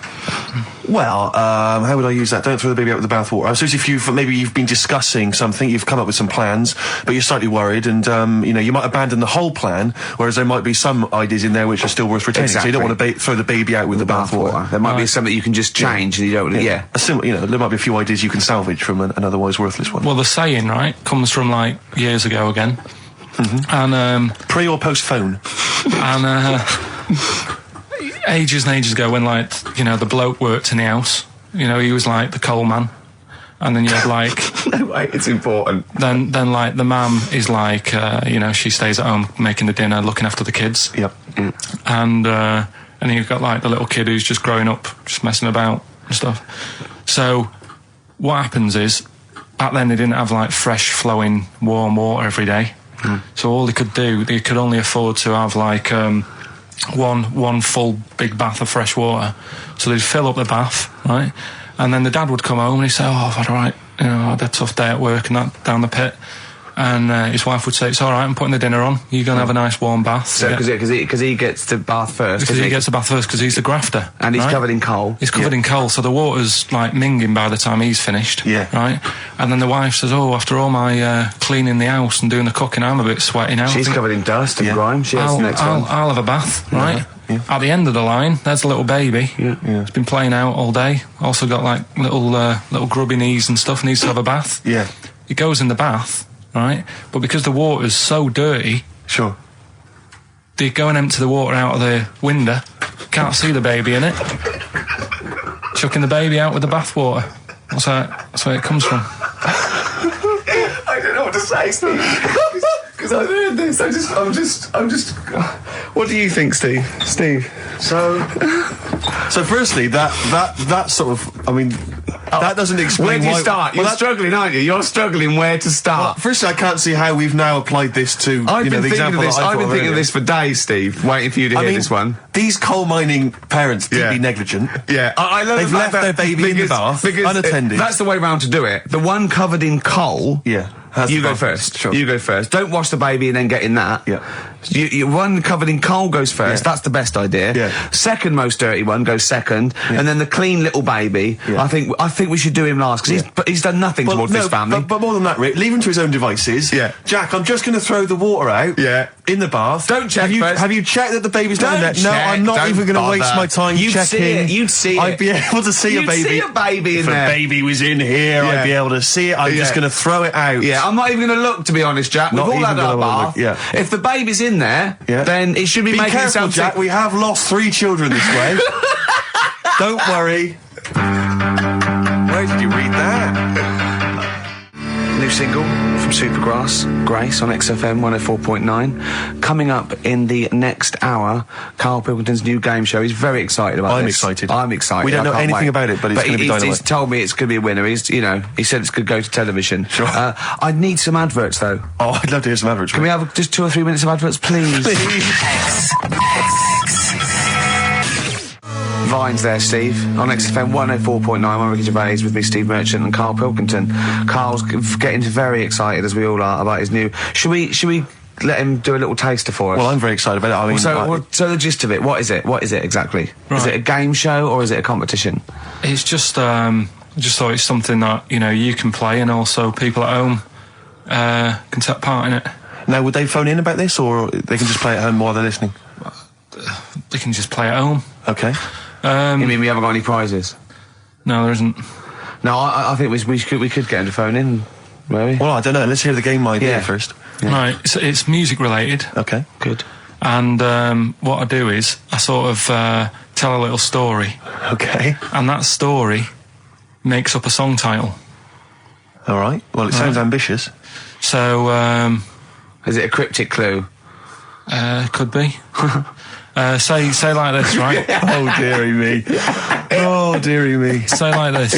Right. This woman, right, she's pregnant. You know the answer to this one, so don't be saying anything. This is just aimed at Steve. Okay. Right. This woman has a baby. Yeah. She's pregnant, has a baby. And the doctor's there in the hospital going, oh, yeah, you've got a lovely little baby here. You told me that this is... Oh, this guy. Got a lovely little baby. It's just coming out now. You'll be able to see it in a minute. And it's like covered in gunk and stuff. Yeah. And he's going, yeah, it's nearly here. It's coming out. I see its little head and that. And he gets hold of it and it's full of all this gunk, right? The baby's full of gunk? Yeah, like the... Covered in gunk or full of gunk? Covered in it. Right. And he goes, here you go. Get hold of your baby. And he drops it. Right. What song's that? There's so much irrelevance there, Steve. I can't tell you. It's not a cryptic clue. It's not a cryptic clue. Because only... I mean, the gist of it is relevant. That isn't the best one. That's just... Right. I mean, there is just... There's things there that you were dwelling on and thinking of pun. Don't. Just go for gut instinct. What was it? What was that? Right, I just need to try and get the basics of this. There's a woman, she's pregnant, she has a baby. Yeah. The baby's covered in gunk. Yeah. Right. And because of the gunk, the doctor drops the baby. Yeah. And that's all I need to know. Yeah, that is all you need to know. Yeah. The pregnancy is largely irrelevant. Okay, what are the key elements? It's the birth and the doctor dropping it that are irrelevant. The relevant birth thing. and the dropping of the baby. Yeah. I've absolutely no idea. I can't even begin to guess. Think about what's happened here. Oh, Karl, she's had a baby. The doctor's trying to deliver it. He's saying it's a nice little baby you've got here. This is all irrelevant. This is all irrelevant. Right, let me tell you this. So just to be fair to Steve, so he can get into your mind. Right, this is not a traditional cryptic clue, logical problem or other. This is Karl. What song am I thinking of? Right, that is Underworld, Born Slippy.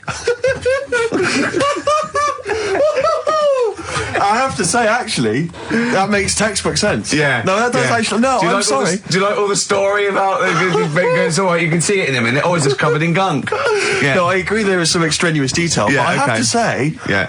That Born was good because it was that's the look of it was. Yeah. Born was good, yeah. And Born Slippy, no, I was quite impressed by that, Karl. I have to say, no, to be fair to you, I'm not just patronising you. Oh well, wow. I actually think that was really good, and I disrespect Ricky Gervais for slagging that off because I actually think that was quite. Well, good. Let's go ahead with it then. I feel we could maybe open this up to email correspondence or okay, or the let's phone go line. for it then. Okay, this is Karl Pilkington's new game show idea. It's just what's the song? Karl Pilkington presents What's the Song? Ladies and gentlemen, please welcome to the stage, Mr. Karl Pilkington. Okay, what's the song? Then? I'll tell you what, let's play a record. Let's come back after Give out the number ready for him. Well, you should make a note of this. You can email us. The email's up and running. ricky.gervais@xfm.co.uk. ricky.gervais@xfm.co.uk. What's the phone number, Karl? It's 08700 800 1234. Okay. 08700 800 1234. Make a note of that, and we'll have a game of what song is Karl thinking of after this next track. What do you want to play? What have you got lined up there? Continuing again, I've got old fogies who were good once, and I won't hear a thing said against the new kids out there. It's not all new metal, is it? True enough. This is Cat Stevens, a little known album, Mona Bone Jack On, and this one's called Trouble. It's a lovely song. Cat Stevens, Trouble, from Mona Bone Jack On XFM 104.9, playing some new songs, playing some old songs. True enough. Playing some old games, some chit-chat, some tears, some laughter, and Karl Pilkington with his brand new show, What's the Song? What song am I thinking? No, I mean... You're nervous about this, aren't you, Rick? I am. You're worried. Well, because I've heard some of these clues before, and they're ramblings. Sometimes they're close to ramblings of a fool. Right, and it really is like those. What am I thinking? Yeah. I don't know though. I actually was genuinely impressed by Born Slippy. I have to give him the benefit. That's one of the better ones because that was short, sweet, and it worked. Some of these that you say they're not going to be quite as pissy. Some of them are like Emily Bronte novels. Now listen. We're just going to go for it then. You do it, and we just get people to call up because I want to see the general public's confusion of trying to work out. Well, why don't you give us your next clue, and then we'll play a track, and then we'll hopefully have people on the line after the track to try and answer it, and you can recap briefly. So give us your clue now for what song am I thinking of? Right, this one. It's about a woman. And she's just normal, nothing wrong with her, or so she thinks, right? But there's the twist. Is this like the Tales of the Unexpected? And she's got like, you know, she's got her mates and she's having a normal life, having a good time and that. And then this thing happens, right? And she starts to stink. And she can't have a bath, right? And she really wants to have a bath. She's dead sweaty and stuff. She's going about her daily stuff. She can do everything else normal. She can eat, she can talk, everything. But for some reason, she can't have a bath. Is there a coal mining husband in the bath? Yeah. Is this born stinky? She can't have a bath. So a woman can't have a bath? Yeah. Or a shower. She can't. Okay, leave it there, Rick. Don't try and guess. It's not for us to guess. The general public can phone up and ask questions, so I just go for it. I'm not sure they can they? I think so. Otherwise, we don't want just people just phoning up and getting it. What about this? Why don't they can ask one question? Yeah. They can ask one question of Karl, then they have to make a guess. Okay. 08700 800 1234. Have we got someone on the line now? We'll just go. Let's do it. Let's go for one. Let's go for one. This is edgy radio. This is letting Karl stuff. live. Go on. Hello, XFM. Hello, I'm ringing about, what's the song? Absolutely. What do you think? Well, I'm going for Dirty Diana. Dirty Diana. See, that works. That's a great guess. It does, yeah, but it doesn't work, because why can't she have a bath? Okay, so the answer is in there. I was going to ask you. Well, that's your one question. That'd be the answer. That would be the answer, I'm afraid. What was your name? Shelley. Shelley, thanks very much. Shelley, I should tell you that, you know, that you should never take this personally because no one can really get into the mind of Karl. So don't, you know, beat yourself up about this. I don't expect anyone to get these clues. No. So well done. That is a fine guess. Thank you. Thank you. Okay. Anyone else there? That's hello, XFM. Who's that on the line? It's Chris. Hello, Chris. A question for Karl? Before you give us your guess? I haven't thought of a really good question or anything yet. You just want to go for the guess? No, what I thought was, I'm sure Simon Mayo used to do this when he did the breakfast show on Radio 1 years ago. No, he didn't. So you've just pinched this idea, Karl? If you're going to rip someone off, Karl, do not rip off Simon Mayo. I haven't ripped this off. I thought this was a new idea. I was going to do it with sound effects instead, but that's... he used to do that, and he used to get his team to play other characters. You idiot. Well, no, hang on. Not you, Chris. I'm saying you idiot to Karl. Yeah, but nothing's new anyway, is it? So I'm not getting annoyed about it. True. What do you think the answer is? Is it Cornflake Girl by Tori Amos? Good answer. She couldn't have a bath because she'd go all floppy and then go down the plug hole. Good answer. She'd go all soggy. Yeah. So is it Cornflake Girl? No, it's not, but that's a great answer. It could have been. All right. Okay. You're already seeing the error of this, aren't you? I think this is great radio. I'm really hooked on this. I'm genuinely excited now. This is really like that, those so-called lateral thinkers. A man got into a field and dies. Why? Yeah. He ran out of air. No. Not the one I'm thinking of. He was shot. No. Yeah. That was a good answer, but... Couldn't, Simon Mayo, sue you or something for doing it? Will you stop? Don't mention that. Yeah. Listen, I think if you're going to steal ideas from someone, it should be a brain box like Mayo. I mean, he's the man who's the only example of one I can ever remember hearing in his show, because I was quite young then, was some people were pretending to, tap someone's phone or something, and then they got caught, and the answer was just bugging by whistle, because they were... Genius. That was absolute genius. That's absolute genius. See, Karl, that's the sort of standard you've got to come up against. Yeah. Thanks very much, Chris. The phone lines are hot. Well, hello, XFM. Hi, is it Candy Perfume Girl? Is it what? Candy Perfume Girl. Candy Perfume Girl? Yeah. Candy Perfume Girl. Is it? Well, who's that by? Madonna. No, it's... That sounds like an obscure album track. No, it's one of her songs. Just think about it. She stinks and everything. She's a normal life. I didn't say she was a sweet or anything. But for some reason she can't have a bath or a shower. Is this a big song? Just to give him a clue. It's a bigger song than Candy Sweet Girl. Thank you very much indeed for your guess. It clearly is right. Thank you. Cheers. Sorry. Okay. One more, then we go to a record. Come on. Okay. Go on. Hello, XFM. Karl. Yeah. Is it High and Dry by Radiohead? High and dry. High and dry. Now that's great. She smells, which is another word for high. She's dry because she doesn't have a shower. Karl, if it isn't that, yours will never be as good as that. He's the winner. Whatever you're thinking of, that clue is brilliant. What's your name, mate? It's Richie. Richard, I mean, you can't beat that. That's a bit too lateral. Don't be stupid. It's perfect. He's made yours into a clever clue. He's made high, she smells, dry, she never gets in the bath or shower.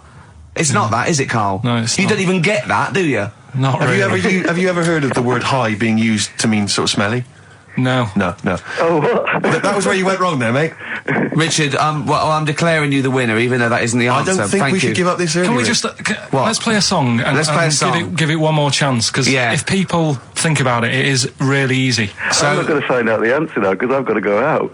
Okay, we'll do it very quickly. Stay in for 10 minutes. We're just going to play a new Coldplay track. Aren't Okay, we? let's hear Brilliant. Coldplay and then we'll come Cheers. back with this.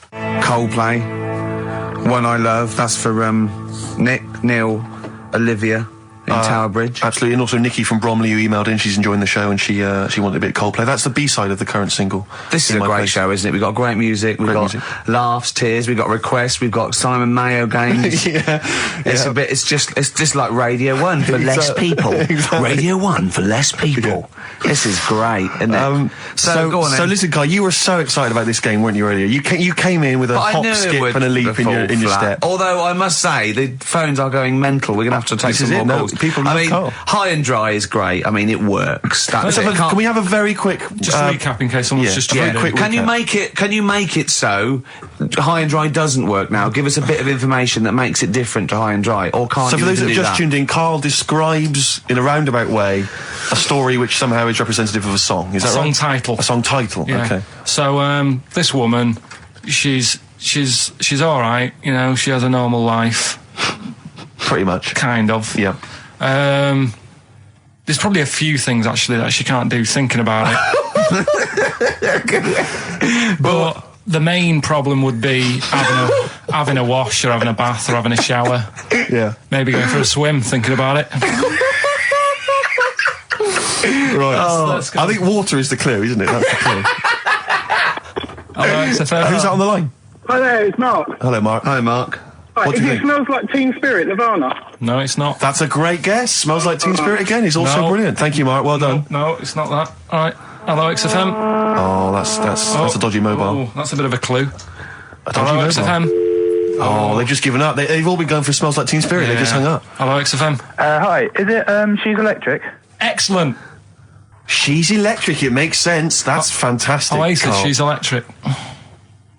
Why does she smell? Because she doesn't have a bath and that. Because she can't have a bath or a shower. What's your name? Neil. Neil So got there's it. that. So Neil got it. So, did you get it straight away? No, only, during the song. A process of elimination from all the other wrong answers. Yeah, basically. So, she's electric. Rick, I have to say, you're holding your head in your hands, and it looks like you want to shoot off. But I have to say, I thought that was quite good. I genuinely thought that was quite good. But it's not a cryptic clue, is it? Because it's not. She smells. There's a few things you can't do. She's electric. yeah, but do you understand what I'm getting at? She's electric. I always understand what you're getting at, Karl. That's never been a problem in the years I've known you. Neil got it. Yeah. She's I have to electric. say, Rick, I think you're down on this idea. I could definitely see that ITV1 replacing I'm a Celebrity, Get Me Out of Here. Karl Pilkington hosting. Simon Mayo on the phone Exactly. to the lawyers. Well, Neil, there's no prizes or anything, but well done. Well done. That was well worth it. Right. Well, you go away with the award in the knowledge that you've beaten Karl. Yeah. You can secure the knowledge that you thought how Karl does. Absolutely. Well done, Neil. I have to say, I think you're being harsh on him. I think that's, Okay. that's a great game. All right, let's do it again next week. I then. thought that was a great game. Brilliant. Well Play a done, record. Karl. Play a record.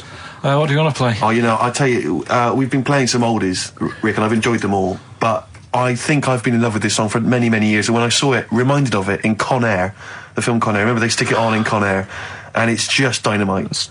Lynyrd Skynyrd. I love this. Sweet Home Alabama. Oh, play it. turn this up. What's This one up. Crank it up. Turn it up. Sweet Home Alabama. Lynyrd Skynyrd.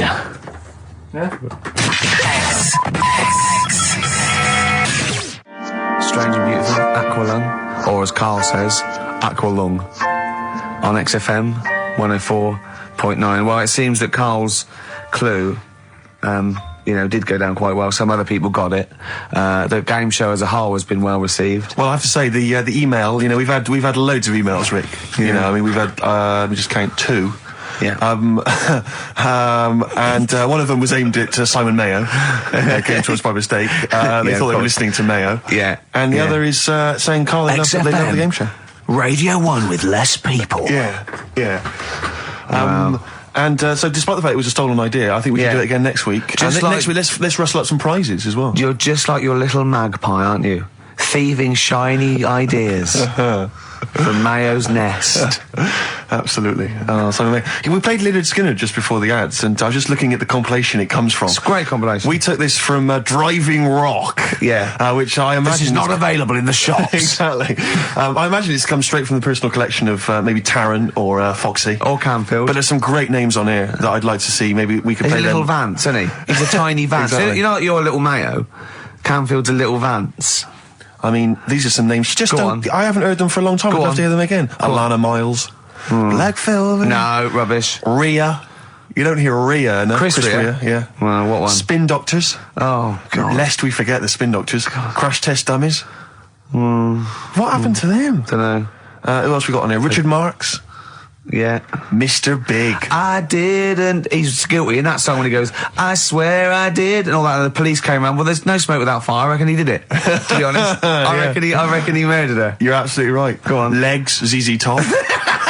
She knows how to use them. She does indeed. She knows how to... It's what it is. It's electrical impulse from the brain. How is she using them? What's she up to? She's just, it's, you know... The Brothers Doobie are on here as well. Oh, wasn't that? There's nothing wrong with them. Absolutely right. Starship. Yeah. And Toto as well. Africa? It's not actually. What is it? Can you name another Toto track? Hold the Line. It's Hold the Line. Let's rock. Put that on. Is it good? Is it good stuff? Down. Ow. Is it good stuff? When session musicians get together. Oh, we got to play a quick little blast. Oh, It should be. Is that disc still in play there? a little bit. Hold the Line. It's That should great. be. That should be track. Let me see. That's probably track 10. I hope this doesn't annoy too many people. Like, we're worried. Yeah. yeah. We like to keep our radio slick. Is this it? This is like. Yeah. Whack up. Giving us his best air guitar. Right, yeah. We're playing... That was dynamite. That was great. We'll have some... I think we should have like a classic rock anthem every week. Do you not think? I'd love to. I'd love to. Bit of Rainbow maybe next week. Who knows? Oh, man alive. Phone in if you want to hear some classic rock. Classic rock, indeed. Oh, we ripped off Mayo. Let's do Vance. Absolutely. Let's just steal ideas from other better DJs. Okay. What can we have? There's some great ideas out there, I'm sure. I mean, if you want to, like, any fix-it's done, if you may want to eat a packed lunch on a roller coaster. On a roller coaster, yeah, with some Boy Scouts. Or dance with Bananarama. Yeah. Then we're here. Or 5 Star. yeah. I love the fact 5 Star Reform, there's 3 of them. Have you heard about this? No. White Stripes on XFM 104.9. I'm Ricky Gervais, with me Steve Merchant and Karl Pilkington. Well, I had a good time. I've enjoyed it, yeah, it's been nice. It's been fun. Some good tracks, some laughs, a new competition by Simon Mayo. That was absolutely. That was great. Yeah. Karl, have you heard the big news that Ricky Gervais is looking to take up? Well, you explain it, Gervais, because it's not big news. No. What do you mean? You're taking up boxing, is this right? No. What is the story? You're fighting for money? No. Yeah, bare knuckle fighting. No, come on, what is it? No, all it is, I've been watching this show on cable called Born to Fight, and it's sort of late. It's a late one. We flick round, and I think it's on After Roadies, which is like it's one bloke with a camera who goes on tour with different people. Like he went on with Motorhead, he went with a Meatloaf tribute act. He went on with Coldplay, was in one of them. And it's the sort of when like all the other channels has been switched off. Exactly. And there's one called Born to Fight, and they just take a different story. It might be like an amateur fight, or it might be an unlicensed fight, not illegal, or it might be white collar, which I'm thinking of doing. What's white collar? White collar is just people who want to fight, and it's organised. Is it like Fight Club? Yeah, but it's charity. It's safe. It's a charity do. You know, having like big events, and it's just 2 people that aren't boxers, aren't amateur boxers, and they get in the ring and they do three 2-minute rounds, and they just lay into each other. They've got head guards on, and Rick, I don't mean to alarm you, but we work together obviously, and we make The Office and stuff. Your face is my fortune. I can't have it. That must be a bit of a worry for you. It is. I'm not going to say, well, your heart as well is also a concern. Yeah. You know, and you're eating and stuff. But so, when I said I was going to get fit, you go, no, Gervais, you're only funny because you're fat. No, I agree, this is true, but I'm saying there's a difference between being fit. Yeah. And I would say, Getting for instance, don't eat kind of, cheese and bacon, on their own. All day. All for breakfast. So what I'm saying is there's a difference between, exercising and then having your face beaten in. And what I'm saying is that I just don't think it's a good idea. But I might win. No, I don't, that's irrelevant. You're still going to take a couple of blows to the face. And the point is this, Rick, you're not going to win. Why? Because you are delusional. You think that you are probably the world's greatest boxer. I know, ever since I've known you, you seem to think that that's the case because you've watched all the Rocky films. And you think that's fair enough, that seems straightforward enough. But look at your physique, you've got some upper body strength, but, you've also got some lower belly strength as well, I've noticed. And my concern is you're going to go in there and you're not only going to be a broken man when you realise that you're just not as handy in the ring as you thought you were, but also you're going to incur some injuries. This is fighting talk. This is fighting talk. The first rule of Fight Club is don't talk about Fight Club. This one's me want to do it more now, just because of you. It was the same when Adrian didn't agree that Rocky could beat Clubber Lang. Yeah. Oh, she made that mistake, then she made the same mistake with Drago. At what age? She turns up at the end to take a bit of the credit, didn't she? When you were this kind of thin, nimble youth in your makeup and your eyeliner and all the rest of it, I bet you had no thoughts about boxing. It never came into your mind, did it? So at what age did you suddenly think, wait a minute, I've taken the wrong path in life. I could have been the world heavyweight. I don't think I could. When have you suddenly decided that you can suddenly be a bit street tough? I don't understand why this has suddenly come about. Well, I'm not putting out a shout, am I, to fight people? It's not like Noel Gallagher and Robbie Williams. But you've got to find someone else presumably to fight with. Yeah, but it'd probably be a businessman who wants to fight. Right. There's something really weird about that. Don't you think that sound? Have you just listened to yourself? I want to fight I want to fight a businessman. Please, may I fight a businessman? I don't want to fight a businessman. It's what you just said. I want to fight someone who wants to. It's just not. I want to fight them though. I want to fight somebody. Since you're like that, it sounds a bit mad. Bring them on. I want to fight people. No, but it's more the effort and the training, the commitment to it, like climbing a mountain. I mean, I think climbing a mountain and doing a marathon is ridiculously macho. It's not the fact that you can do it. No, that's not macho compared with boxing. It's macho, isn't it? Climbing. There's no reason to climb a mountain. There's no reason to do a marathon. If you can run a mile, that's all you need. The fact that you train is whether you can do it yourself and achieve something. And this is more like the training and the learning skill, and then seeing if it works. I don't want to get in there. But aren't you concerned about you might get beaten, or you might get beaten up? I should say. No, what's the worst that can happen? You'll get black eyes, bruises, and bruises. Gervais, let me just remind you of the time we were working in your flat, right? And you immediately, I don't know to this day what happened, but you started choking. You clasped your chest. You were breathing, wheezing, right? I leapt over to you. I remember screaming, I don't know the Heimlich manoeuvre. If you've swallowed something I can't help. You gained your breath, you gained your composure. I said, what happened? Did you eat something? Did you go down the wrong way? You said, no, I swallowed some dust. I swallowed some dust. You breathed some dust in that was in the air. There was some dust in the air. You breathed that in. It knocked you out for 2 days. Rick, you were in bed for 2 days. I love that. I don't think you're the man for the job. And that's some dust. What do you think this businessman's going to do? Exactly. Would be permanent. Hurt you permanent. Yeah. He'll hurt you permanent. You found a lump, didn't you, on your testicle once? We sat in a doctor's waiting room, I remember, for about 45 minutes. I haven't checked out. It was fine. I think I went twice, didn't I? I said to the doctor at one point, I said, did you check round the back? Yeah. I was thinking he hadn't checked it. Yeah. Oh, dear. Just because I hadn't found anything. My point is this. You're something of a hypochondriac. You know you're something of a hypochondriac. You know that already. So, why do you think this is going to be any different? Wow. When you take the first blow to the head, you take the punch, you'll immediately think that you've got some kind of, brain disorder. No, I've always wanted to do it, but I just thought, I wanted to make sure, I wanted to know that I definitely lost my looks. Right. And I've seen some of the publicity shots, I've got mirrors and mouths, so now, because I've definitely lost my looks now, I've got nothing to lose. Yeah. So I want, maybe a younger, more handsome man, I want to teach him a lesson. I'll end with this. Right. For people who listen to this show regularly, you already sound like you're punch drunk. Alright? And that's just your natural way of talking. Please, let's not do the real thing. Oh, play a record. Oh. I mean, is it going to be televised? Well, we could get it on DVD, maybe release it. Now I'm interested. Okay. Is there money to be made? Yeah, lots of money. Well, maybe we should talk about it. Okay. on XFM 104.9. You join us now live at Shipley Old People's Home, where TV star Ricky Gervais is taking on his first non-professional bout. Ricky, who are you fighting this evening? A bloke called Pete Smedley. Okay, Pete Smedley. How old's Pete? He's 72. 72 years old. Yeah. And you're very excited about the fight, I know. Pete's just recovered from a massive coronary, hasn't he? Well, I don't want to get into that. He's deemed himself fit, and that's good enough for me. If he wants to fight. Listen, right, someone just called up and said, they'll fight me. He sounded pretty tasty. I said, how tall are you? He said 5'11". I said, what do you weigh? He said 13 stone. I said, how old are you? 27. I explained to him I'm looking for someone a lot older and smaller. Absolutely. Lot older and smaller than Don that. Estelle. If Don Estelle from, what was it? I'm going to show you now, Steve. Listen, it's just a sport. You know, people go, don't go into badminton. The shuttlecock can hurt your eye. It's just a sport. Okay, fair enough. We'll I'm sure, resume this conversation next week. When, of course, we'll also be playing more of Karl's new brilliant game with prizes, hopefully. Yeah. Simon Mayo's What Is Karl Thinking? Absolutely.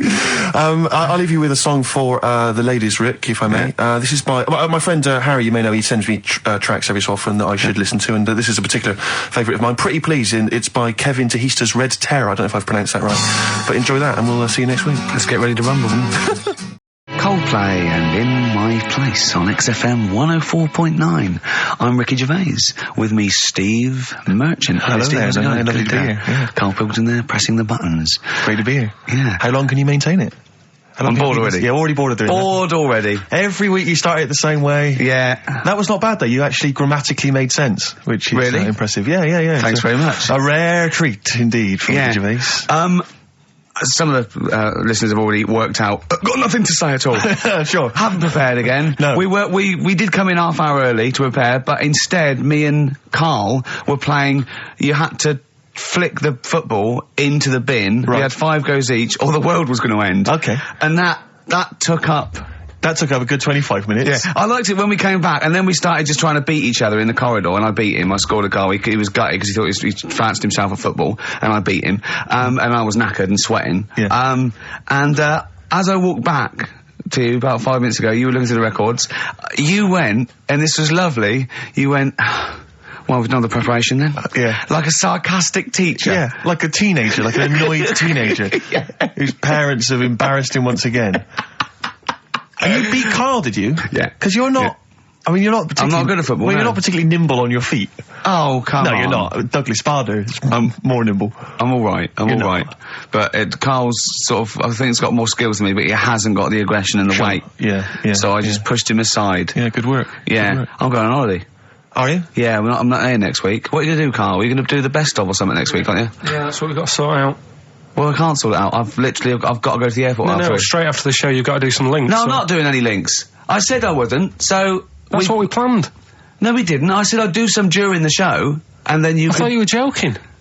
I honestly can't do it today, so we do some during the show. What are you going to do? Just put the shows that we've done in this year?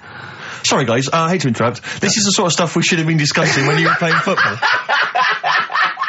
I know. Play record. What are you going to play? Let's have a bit of Foo Fighters. Okay. Let's just discuss this off there. Okay. Foo Fighters there, learning to fly. Steve, I hope the pilot that I get today flying the plane that I'm going on holiday in has already learned to fly. Oh, well done. That is dynamite. That's a textbook link. Yeah. That's genius. Yeah. No, very good. Yeah. Where are you going? What's the story? Yeah. Where are you off to? Sorrento. Where's that? Sort of South Italy. Italy. Yeah. What are you like on holiday? Are you a nightmare? Are you the, like... Because you're quite... But you're quite... I mean, obviously, I've often said on the radio before that I'm spending any length of time with you is one of the most unbearable things I've ever had to do. I mean, spending a week with you is nightmarish, and sharing any kind of accommodation is... Do you know what I mean? No, seriously, I mean, it's like hell. It's like a living hell. It's like having a teenager... No, just do... It's like having a sort of teenage kid who can't be entertained by anything. Just chill out. Just chill out, dude. Just max relax. Yeah, max relax. Yeah, sure. And and so if you're in somewhere like Italy, like somewhere like that, because obviously a very beautiful city and very cultured and stuff.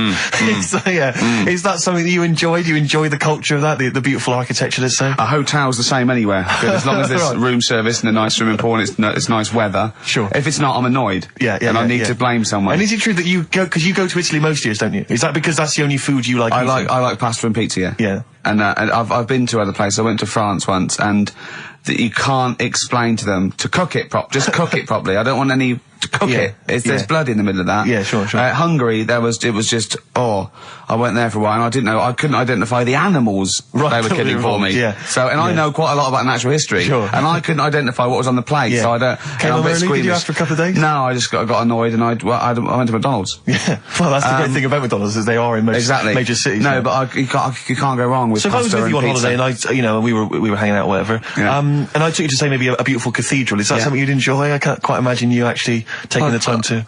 Well, as long as it's not a very long walk, we don't have to stay there more than a couple of minutes. I'd love to look around places. Right, so you'd look at the cathedral. Yeah. That's taken, that takes people's breath away.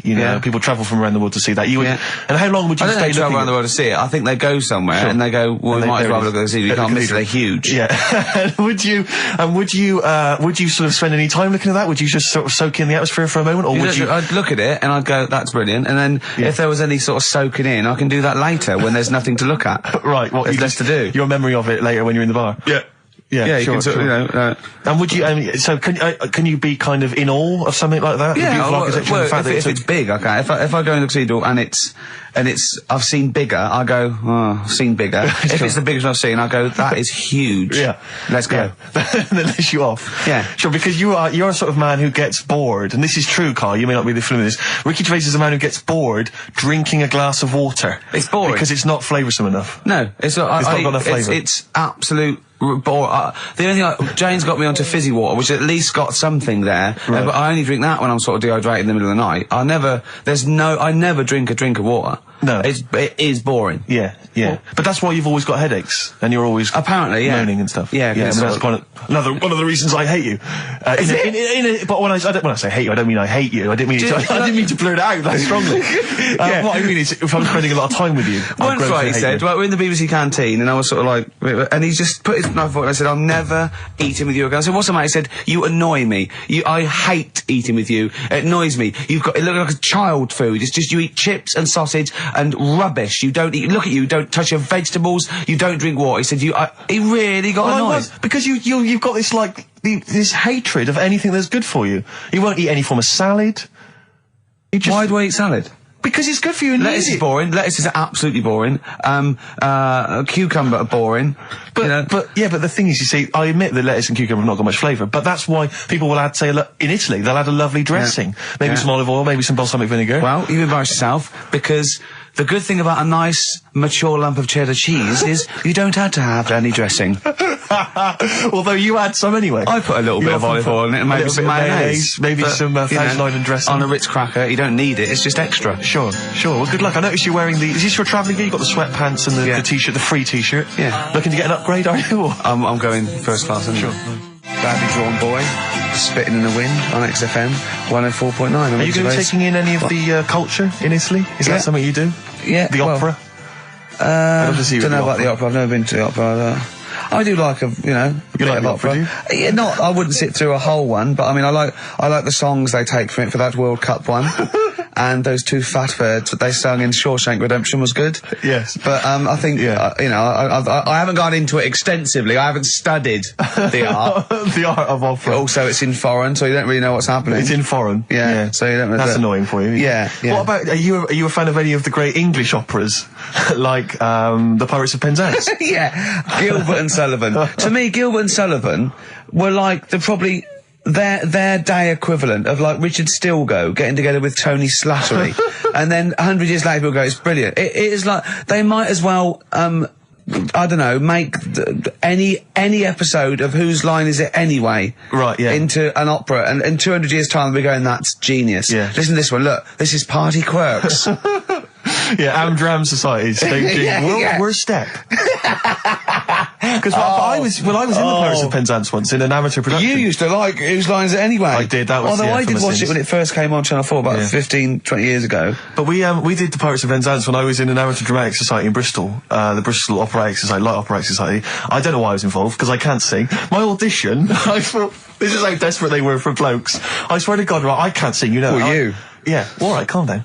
And I went in and they said, "What are you going to sing?" I went, "Well, I want to surprise you." They said, "Do you want a piano accompaniment?" I said, "No, I don't think so." I went to the back. I swear to God, I went to the back of the room and I just sang. Thumbelina, Thumbelina, tiny little thing. Thumbelina dance, Thumbelina sing. Thumbelina, what's the difference if you're very small? 'Cause when your heart is full of love, you're 6 feet tall. I just did that. And they just looked at me like I was the weirdest freak they'd ever had. Immediately put me in the chorus, because that was how desperate they were for blokes.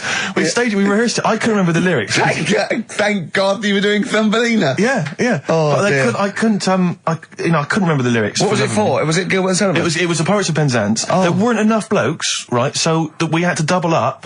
So some of the pirates had to double up as the policemen who were chasing the pirates. A little bit problematic in the scene when the policemen and the pirates have a fight. That was a little bit tricky. And the worst things, there's this sequence where, like, the daughters of the Major General all kind of like, oh, beautiful, something like, oh, beautiful little girls are we, la la la la la la la. And the women they must have all been over 40. I mean, real kind of toothless crones creeping around in their 90s. Is it the sort of women that buy one of those sort of porcelain dolls from the TV and go, look, I've had a baby. It's not a real baby. It is a real baby. I'm going to stab you. Yeah. One of those. Exactly. It's the sort of women that you'd see maybe on TV's Bargain Hunt. The kind of contestants you get on there. Those are women who sort of very nam-dram and they think they've clung on to their looks, but they have never made it in the guy who was playing there's a guy who's supposed to be an 18-year-old prince, an 18-year-old pirate, the Pirate King. He must have been 40 if he was a day. He also directed the show, though, so he got to prance around in these thigh-high boots. Ludicrous. It was so embarrassing. It was shameful, really. I'd love to go to Amdram. Amdram is a whole other world. It's such an incredible place. Because there's so much backbiting and envy and... Really? Oh, it's incredible. It's worse than the real world of theatre and TV. It's unbelievable. Because the same old people get to do it every year because they can hold a note. Can we go along? You would absolutely adore it, Gervais. It is film it, a secret camera. blinding. Have you ever done anything in a play, Pilk? We know this. Carl, you've performed just it. did the talent show, didn't I? Yeah. Oh, the talent show, yeah. Remind us of the talent show. That's when I did Walk Like an Egyptian, dressed up as a woman. Yeah. And did me magic trick. Oh, is it an egg? The egg one. Yeah.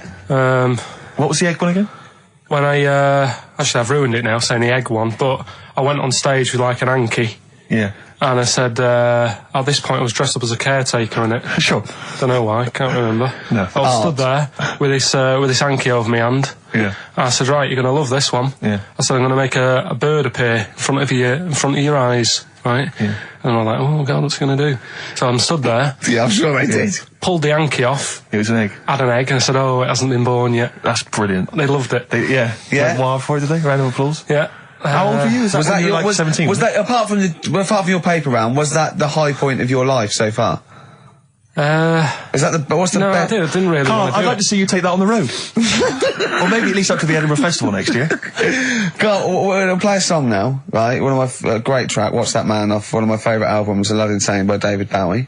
But during that, can you think of a couple of things for me? What's the best thing that's ever happened to you? Can you think about that for 3 minutes? Me and Steve will leave you alone. Just the best thing that's ever happened to you. Remember and think that is amazing. Yeah, can you do that?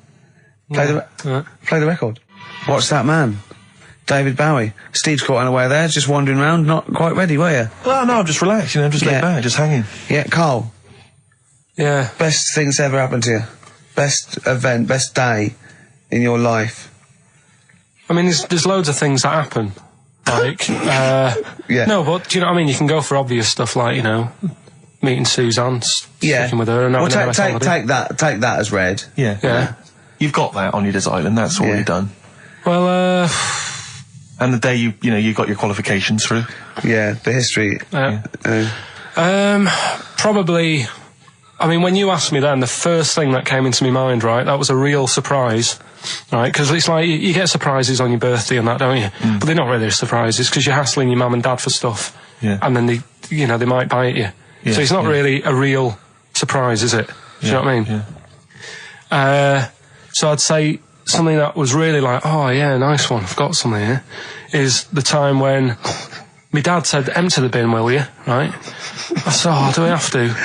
And I was watching something, it was like, Why Don't You, or something like that on the telly. Is this what started your tea bag and banana skin collection? Right. So it was like, do you know, in the summer holidays where you'd have dead good telly in the morning, you had like the Monkeys. Yeah. It was Banana Why Don't You, Splits. Banana Splits and all that, right? And I was like loving that. I was watching that. My dad said, empty the bin. I said, the Monkeys are on in a minute. He said, just empty the bin. So I emptied it and I just put it near the door. He said, don't leave it there. He said, stick it near the bins in the garden. I was like, I'll put it there later. He said, no, do it now. Yeah. Right? So I was like, if I miss the beginning of this, I'll be livid, right? So I picked it up quick, ran out down to the bottom of the garden, slung it in the corner, and sort of went to turn back to go back in, and I had to look again, because they had like a little AA truck. They bought me, it wasn't brand new, but he'd got it from somewhere, a little AA go-kart. Do you know one of them, like, little things? I mean, I was young. Yeah. Right? Yeah. And it was like... go-kart? What kind of... the plastic ones. Yeah. When you're about... I don't know, I must have been like 5 or 6 or something.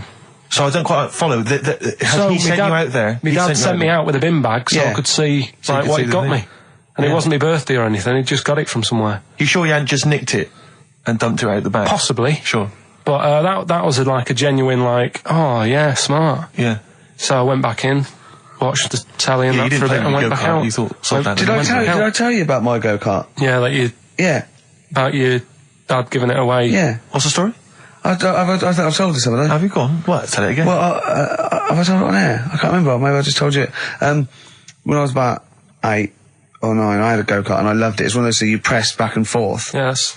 And I used to come in every day, used to just get changed, run out, and it was behind the shed, and I used to just go up and down the garden. And one day I came running in, and I ran out, and I couldn't see it. And I went to the back door, my mum was washing up, and I went, where's my go-kart? She went, your dad swapped it. Your dad swapped it? Yeah. With it was his mate, Jimmy, in the pub. He went, I said, what? She went, yeah, he swapped it for a wheelbarrow. So I went and looked back, and there was this wheelbarrow, right, that was obviously just came off a building site. Yeah. Covered in concrete. It was steel, right, I could hardly move it. Yeah. And I went back and I went, really? She went, yeah, it's your wheelbarrow. See, I'm thinking my dad lost a wheelbarrow that day. Yeah, and I used to push that up and down, it wasn't the same. And you used to push the wheelbarrow up and down? Anything in there, or? No, I was just trying to sort of keep myself amused. Yeah. But anyway, that summer, I went on holiday, and I went to Bognor with my mum and my nan.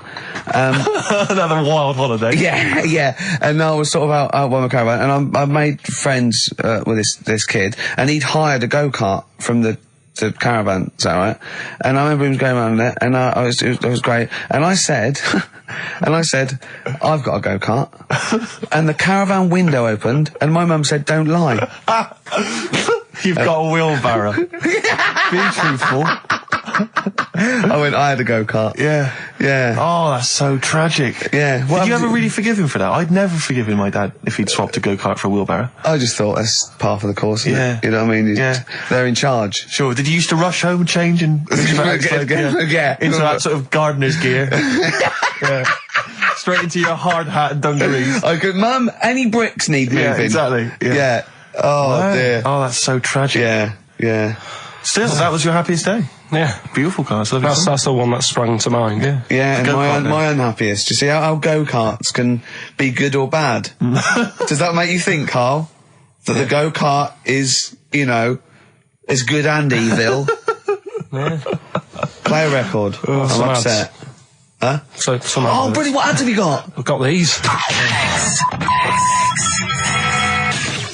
Electric Soft Parade. Same way every day on XFM 104.9. I'm Ricky Gervais. With him, Steve Merchant. Sure. Rick, I only had one thing I had to do all week. Okay? What was that? I was so excited about getting up Friday morning, phoning, getting Bruce Springsteen tickets. Yeah. The Boss is playing in October. And basically got up too late. Well, not sold out already, you just sold out. It had sold out, but I started calling about 12:30, it sold out. I trawled the net. I trawled all the phone lines. Some of those buys are bulk buys for selling on, aren't they? They're not all individuals. This is the problem. I mean, I don't know how many people they can fit in Wembley Arena, but sold out by 12:30, and that's popular. Wembley Arena? Yeah. It's like 12,000, isn't it? I was so gutted. It was all I had to do. I was so looking forward to it. I phoned up one of those like quite dodgy ticket agencies. Do you know how much he was offering to? You know, they're 45 quid to buy. He said the starting price is 225 quid. I mean, that to me is like a ticket tout, like a legal ticket tout. Are they allowed to do that? I don't know. It's crazy. I was so angry. They could make they'd have to say their booking fee was £150. Yeah, exactly. So but now I'm like desperate. I don't know what to do. I'm just wondering if I can abuse our position on the radio and just try and scrounge them from anyone who's listening. No, I mean anyone who's listening who's got the power to get them, you know, or... This is begging, isn't it? It's exactly what it is, Rick, yeah. Yeah, I was going to try and dress it up. Yeah. But it's just begging. That ticket touts after you as well, for dissing him. Ricky.Gervais... Don't bring me into it. Shut up. Ricky.Gervais@xfm.co.uk. If there's anything you can do to get me a ticket, I'm willing to pay for it. Up to the price of 45 quid. You know. Yeah, wow. No, second hand. Yeah, 30. Yeah. You don't want to throw your money around, I'll give 25 quid, come on. Don't you know who I am? Yeah. But that, I mean, do you know what I mean? Because I'm just, like, I asked Karl if he could sort it out. He's done nothing. He's achieved nothing. I know. So I'm just desperate. I'm in a desperate situation and I don't quite know what to do. I'll tell you this though, Karl. Don't bother doing favours for him because he's not grateful. You give him something and he goes, right, does this mean I have to give you something back? And I go, well, no. He goes, good. Well, I got you Cure tickets and you did nothing. Yeah, it was rubbish, that gig. There you go. It was rubbish. I went along to that gig. It was a balmy summer's night. The Cure, as far as I'm concerned, owe me a balmy summer's night because I wasted it. Hour and a half they played for. They played 4 hits. I don't want to hear their dirge from like some dodgy album and from like 1984. I'm not interested. Play the hits. Boys Don't Cry, Love Cats, blah, blah, blah, blah, blah. Instead, I got nothing. I was so angry. I was just, oh man, I was You were probably angry at Karl, weren't you? I was angry at Karl for wasting my time getting me the tickets for free. If I Karl? paid for it, Are you getting to see what sort of a bloke Steve Merchant is? No, it's not the point. Do you not agree though? If you're going to go and see a band like The Cure on a summer's night, Hyde Park, you do not want to hear some obscure B-sides and album tracks. But that was a great thing about when I saw Bowie at the BBC. He played. When you what? You know about that? I don't know about this. Yeah, you do. What? When did you see Bowie? At the Jonathan Ross recording. Oh, what, your showbiz friend Jonathan Ross? Yeah. What was this? Was that TV thing he did? Yeah. You went to that? You haven't told me about this? Yes, I have. No, you haven't. But you were away, I think. No, I wasn't. Because I watched it on TV. It was amazing. Well, don't tell me that. It was incredible. Were you seriously there? Yeah. And then I went on to a show on the Saturday. Did you? Yeah. Because I was just, John said, I need someone to come in, And I went on to the radio So you were hanging out with Bowie? Yeah. And Go on. Who else was there? Well, the weird thing was... Shall I go through my favourite artists and you just name them and see if they were there, just let me know. No, but it was amazing, right? Because he played, just doing local, because it was the Meltdown thing. And he did, Be My Wife, which was great. Then he started doing Fame. Right, and they'd been talking about Ziggy in the interview. He was going, everyone goes on Ziggy, will you just stop it? Right, and it sort of like got to a point where he was going, and it was really funny, and, but Jonathan's like favourite phase was like that. And then he started playing, Fame, and it was really good, and he just went, stop this, this isn't, let's do Ziggy. And my spine tingled. I was well done. And he did Ziggy Stardust, and I'll tell you what, it sounded like the album version. And it's got an amazing band, and I love it when they do that. I hate it when just because they've been going for 25 years, they start changing it. Sorry, I can't believe that you went to this, that you knew you were going to this, and you never asked me, you never asked Jonathan if he could get me in. I mean, seriously, I mean, you know how much that would have meant to me. Yeah, but it was very tight. Apparently, I know, but it was very sought after. Apparently, Richard Branson couldn't get in. There was a queue. So I was like, there was me and Jane went, David Baddiel and Frank Skinner. Oh, what, some new showbiz friends of yours, aren't they? No, I mean, I'm rubbing it in, Steve. I can't, I'm just... But you might not have liked it. You might have complained, like, Karl got you the Cure, and you turned it back on it. That was rubbish, though. That was rubbish. Well, you might not like what David did, you know. I'll tell you this, seriously, if I find out that that you've gone to some secret gig or something in the future, and I find out you've been, seriously, that's it. There's no more Office, there's no more... No, I'm not joking, I'm not mucking around, because that to me is like, that's what friendship is. That's like a textbook example of friendship. What do you think, Karl? No, I just think that's really off. No, you were away. You were no, I wasn't away. Yeah, you were, yeah. I wasn't away. Don't try and fool me. Yeah. I wouldn't have been away. If I was away, I wouldn't have been away. You were asleep. That was happening. You were asleep. I'm seriously, we can joke about it, but I'm really angry about this. What do you think, Karl? There's a secret, right? Apparently there's a secret Bruce Springsteen gig that's been planned. I'm going. Are you? Seriously, if I find out you're at that, I will. I mean, oh dear. Play a record so I can shout expletives at Ricky Gervais. I tell you what, lovely bit of electronic. Oh, just to calm and soothe me. I'm just seriously, I'm not joking. That really winds me up. The Cure was good. Electronic, getting away with it. Nice to hear that again, Rick. Yeah, lovely. Level that. Someone's just... you've had a bit of result, haven't you? Well, no, there's a guy who's phoned up who said he might be able to sort me out with the Springsteen ticket, so deeply excited about that. But, you know, people don't get for complacent.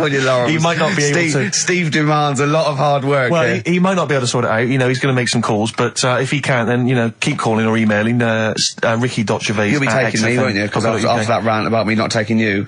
Well, you're welcome to go. I mean, if you told me that before, I probably could have blagged some using your name. If you let me do that, I could have phoned out the promoter. I'm calling on behalf of Ricky Gervais, BAFTA winner. Dear. He'd have probably sorted me right out. But yeah, no, I mean, you know, we joking aside, it is quite serious. And as I say, I don't want to pay through the nose for him. You know, I'm willing to go up to sort of £47. They cost 45 face value. Like that Steve trying to impress a girl in a queue offered the bouncer £2 for himself if he could go to the front of the queue. Oh man, that was so embarrassing. I tried to bribe. Did I tell you that, Karl? I tried to bribe the bouncer. He was coming out. He thought he was in total. He was like the bouncer of the Met Club, or the Met Bar or something. Tenner in. He was choosing. No, he wasn't. He was picking people off, right? That was it. He was picking people off, and he was going, you can come in, you can come in. I got chatting to a couple of girls. I thought, I'm in here. I'm sorry, dear. And I thought, I'll act flash. I'll try and bribe my way into the club. The guy was walking past. I cornered him. I went, "Wee, how much is it to go in?" He said, £5. I went, "I'll give you 7." And £2. I thought, because the problem I had was I didn't want to go straight to like a tenner, because if he accepted 7, I didn't want to be down. I didn't want to waste the money. Right, so I thought we could at least haggle. It was the term. Is that frugal? What is the term for that? Thrifty? But I'm resenting this because you are trying to create this myth that I'm somehow, you know, like that I'm somehow cheating my money or that I'm not a great lover. You know what I mean? And that's sort of, I'm like, it's annoying me, frankly. Oh dear. Karl, you went to Habitat this week, didn't you? You're not going to believe this, Steve. Go on. He told me this. No. Do you know I told you about those lads at school with big heads? Sure, yeah, the big head lads, yeah. Right. And the web feet. Yeah, webbed hands. Webbed hands, was it? They weren't there, were they? They weren't there, but do you know, like, Ricky was always saying, oh, they don't exist, they only went to your school, you know, la la la. It was in Habitat, there was only one sat on a sofa. Not one of the lads, but one of the... A big-headed lad. What? Is that like, when you say a big-headed lad, is he like Frank Sidebottom big head? I mean, is it like... I don't know what it... This is why... You know, it'd be nice to... You think it's maybe a medical... Well, it'd be nice to, if there's a doctor listening, right? Yeah, a doctor listening to X-Ray, I'm thinking I must phone up and fuel Karl's obsession with the deformed. Yeah. No, but it's not really deformed. But how big is the head? Probably... You see, it's weird how it's always kids who I see with it, so I'm wondering whether... They have a full-size head, right? And then when they get older, it works out all right. Like jumpers. My mum used to get me, but jumpers a size too big, so it'd last a year. So I'm just wondering if it's the same. So how old are these generally? Are they not like adults? They're like kids. Well, when I was at school, there I was probably about 7, and this kid on. And do they have to wear Sunday. any kind of apparatus to sort of keep their head from kind of, you know, not tipping them over or sort of staying upright? Like I mean, well, I'm just worried that the head's kind of too heavy for their body or something in there. No, it's not that big. Right. It's just not right. You kind of go, you sort of do a bit of a double take. Yeah. Like the fringe isn't sort of, you know, just above their eyes, it's quite high up. Sure. That sickens you, obviously. And is it something that repulses you slightly? Do you get No, that'd be cruel. No, sure. But, you know. But it's not cruel to discuss it on the radio.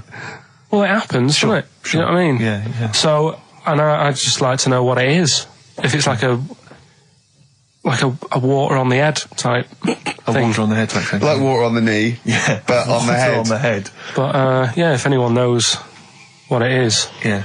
People with big heads. Yeah, it'd be... and it's... Yeah, okay. It'd be good. Good information. So, what time are we doing? You sure it wasn't perspective? You sure he wasn't sort of leaning forward and he was really tall? So the top of the head looked quite big, but then it went to a little body, but really his body was a lot further away. No, big head. Yeah. Just a big head. Rest of his body, fine. Face, okay, everything's normal. You weren't looking at him in a kettle. If you wore a hat, it'd be alright, but... What do you mean if you wore a hat, he'd be alright? You'd probably just think, oh, it's a big hat. Yeah, but what sort of hat? So you don't wear like a 10-gallon hat? Yeah, that would go down onto his shoulders with two eyes cut in it. Yeah, like something in the Ant Hill mob. Yeah, Michael Bentine's potty time. Yeah. How would a hat help him? Yeah. Are you sure this wasn't a Diddy man? I'm not being mean, I just want to know what it is. No. Okay. Right. But if you are a doctor listening and you want to use your kind of free Saturday... Not the doctor who phoned the bloke in America and said, where do I get blood from? Sure. Not that doctor, because I assume he's been struck off now. Sure, give us a call and sort out the whole big head conundrum. What's the number?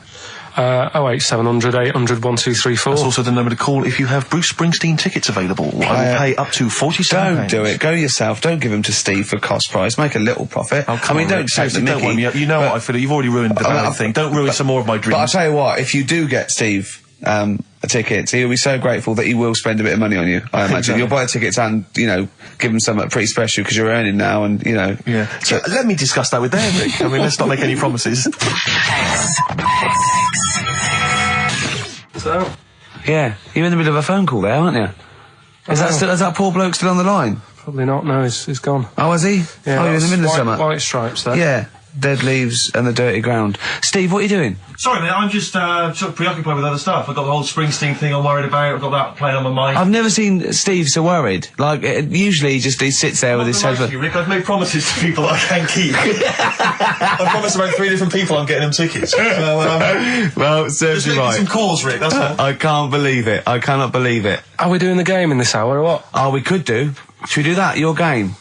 Well, What was that thing you told me the other day as well? I'm talking about it. People have been phoning up about this. I don't think we should talk about conditions of the mind and brain. Well, that woman's put you right. Yeah, shown us it's hydrocephalus. It could be, and all it is that it's totally curable and normal life. What they do is it's a baby born with sort of water on the brain, and it comes out. Must hurt a bit in childbirth, and then they just drain it off. It's just full of water. I tell you what. What? It's just reminded me What? weird stuff going on in the But world. it wasn't a baby, was it? Maybe it was a baby. Maybe it was a baby, but it had water on everything. Well, listen, right, this was a kid with a big head, as far as I'm concerned. He wasn't a baby. But we know what he's got, everything's sorted. But other things, right, that are weird in the world, Yeah, do you go know, on, you're Karl. always like, you're going on about, there's no ghosts and stuff. Yeah. Right? How do you answer this one? Yeah. Someone here who I work with, Yeah. right, I'm not going to say the house, it doesn't matter, but they were eating, space cake, right? What do you mean by that, Karl? Explain. What's a space cake? For people who... It's some sort of druggy cake, isn't it? Yeah. Right? A dope brownie or whatever, yeah. Right. So with cannabis in it, is that what you're saying? I think it's something stronger than that, isn't it? I don't know. But anyway, he was having this space cake, and... You better give me the name now, Karl, because I've got to report him. No, listen. It's only... No, It 'cause really is doesn't still... matter. No. Is he Sturgis? Was it Claire Sturgis? Yeah, She let's wouldn't say it bother. is. She's gone on the hardest. She doesn't bother with yeah, those. she's just It jumped straight up. doesn't do anything to her Straight now. to the vein, yeah. So listen, right? So he's at a party, right, Yeah. with his mates, and they're listening to the Star Sailor album, right? Right. And he's sat there, and he's had some of this cake, Right. and he's listening to the album, and his mate sat across the way talking to someone else, right? That's weird. The album's on, and he thinks to himself, this track's going on a bit. Yeah. And his mate across the way, who's talking to someone else, Heard him say it, and he goes, Yeah. yeah, isn't it? Yeah. So he goes, oh, Right. and he goes, See, usually at this point, I say, had this bloke taken drugs, but you started the story Yeah. with this bloke no. had done some But drugs. since, Right, Rick? no, if he was here now, Yeah. right, he would say, yeah, I know it sounds mental, Yeah. but it happened. And Yeah. it wasn't just a one question. It wasn't just like, oh, this track's a bit long, innit? Yeah, it is. He had a whole conversation. A whole conversation Sure. with the guy. And Yeah. Sorry, I just want to clarify. You mean he had the whole conversation telepathically? Yeah. Right. He didn't just shout across the room. And they've recently met up and, like, they've sat there and tried to, like, work out what happened. And it's never happened presumably again. they don't have to talk at all anymore. Yeah. Why did they meet up? Couldn't they just like in their own homes? Just stay at home. Do they have to have that cake before they start having a conversation? Hold on, wait a minute, lads. Why are we using our lips? Yeah. This is using way too many. Oh, take them. There you go. My only question with that is, being skeptics like Ricky and I, whenever we hear a story like that about the paranormal, the first thing we always look for is maybe some other explanation. Yeah. Maybe one vague idea. Lying. Could be lying. Chinese whisper. As I think you pointed out, there are drugs. It's often an issue as well. Madness. Yeah. Fear. Delusion. Sleep. Yeah. You know, there are so many things you go through. I'm going to go with the drugs before your dead grandmother exactly. pops into the equation. I'm going to go with the acid. Right, tell the other story that you totally believe this as a true story, don't you? The fella with the being killed. Right, do you know how the other week we were talking about some fella who had his head cut off, and he said, when my head goes into the basket, I'm going to blink a lot, see how many times I can blink. But if you remember, when Karl first told me that, it was, I think it was Simon or Nick that pointed out. He goes, no, that's not quite right, Karl. Karl told me that he had his head cut off, and when his head was in the basket, it looked up and said, count how many times I blinked. Yeah, sure. But he believed that as well. So he was happy. He was happy with that. Sure. Do you know what I mean? So yeah, a couple of weeks ago there was a guy, he had his head cut off, and before he had it off, he'd said, I'm going to blink to show that there's life after death. And he did 32 blinks, right? Sure. So you two were sort of pointing that down the other week. we were sceptical of that. So I looked again on the internet at some other website. Yeah. And there's a guy... Sorry, it's the website, just to clarify, the website is the place where you bought that property on the moon, didn't you? Because it was a bargain. Right. So, this guy... Been gazumped. Look, we'll see who's been gazumped when this world ends. I've got somewhere to go, alright? And I know you'll be calling me up, saying, oh, can I come with you? Haven't you got like 2 square foot? No, I've got 80. You're going to have to stand deadly still on the moon in your 2 square foot. I've got about 20 There's no acres. place for Suzanne, it'll just be you. I'm off, love. It's all those people with big heads and web feet that've been buying it all these years. Well, listen, right. Go on. Anyway. Play a record, tell us the story after. We've been chatting for sorry, Karl. No, there's no record. Play a tune, we'll come back with this. What's this, another ghost story? Let's play one of my favourite songs of all time, because I'm going on holiday and getting into a lovely serene mood. Sorrento is probably from that. It's Neil Young, After the Gold Rush. Beautiful. Still to come, that competition as well. Look forward to that. Karl's quiz. Yeah. What an amazing track that is. Tune, yeah. Neil Young, Dynamite. After the Gold Rush. So go on, Karl. Sorry. Go on, Karl. So let's take us back a few steps, Karl. What's the story? Right, so I did some research. Right. Let's just recap again. There was a guy you read about who had his head chopped off. He was guillotined. Yeah. He had said to the people around him, I am going to blink once I've had my head cut off to So show the brain that life can still... or the brain can continue to work after death. Okay, so yeah, we queried that. So you weren't having any of it? Well, no, possibly for a few seconds till the oxygen stops being fed to the cells because the blood has drained away. But, you know, nothing spectacular. So go on. Well, along the similar sort of lines, right? This is quite a few years ago. This fella sort of upset the royal family doing something, right? So they said this isn't good. It wasn't Ben Oughton at that Jubilee thing, was it? I can't remember what it was. And they said, right, that was terrible. We're gonna cut your head off. You know, you gotta show people that you can't be doing what you've been doing. What was this? The 1970s?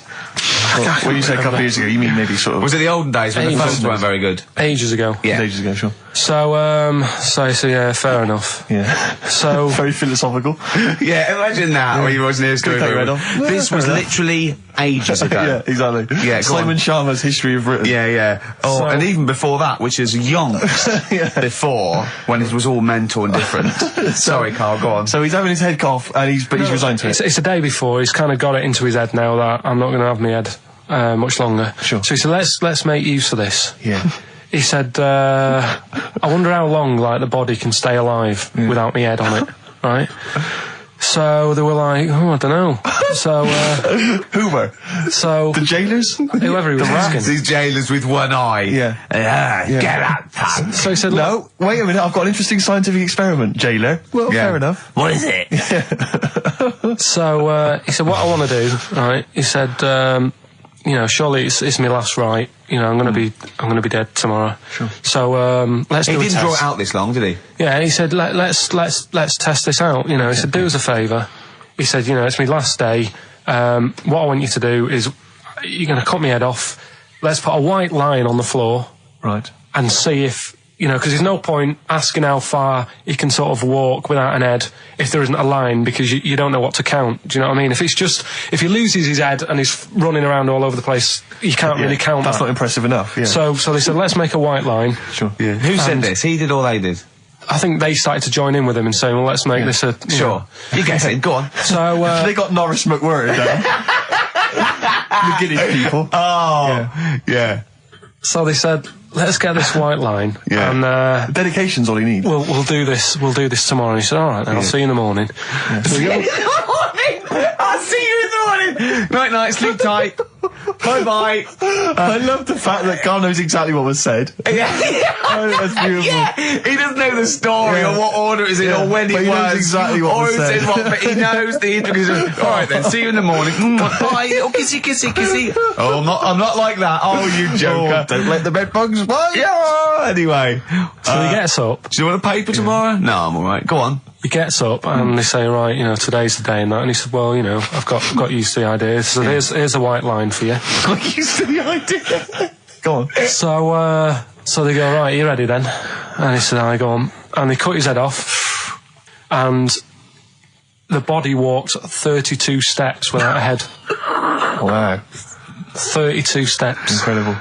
And that's the lesson, really. Did it get as far as it walked along the white line, did it? Yeah, it stayed along the white line, did 32 steps, and then started to stumble a bit, and it just fell over. Yeah, but, you know, it was a test that your body can still keep alive for a little bit. Yeah. When you've lost your head. Absolute twaddle. Absolute twaddle. What do you reckon you can do then without an head? How many steps? Nothing. There'd be muscular spasm, right? Yeah. It would twitch a bit. It would, yeah. You could not distinctly take 32 steps. The body... Well, don't... Yeah. Is the doctor still on the line? Yeah. The fella that bought 6 parrots. Yeah. And, you know, you could have Incredible. got 32 steps. Right, so you A don't beheaded believe man that. doing a bit of line dancing. Right, you don't believe that, but something that you do believe that a cockroach can live a week without an head. It can. Slightly different kettle of fish there.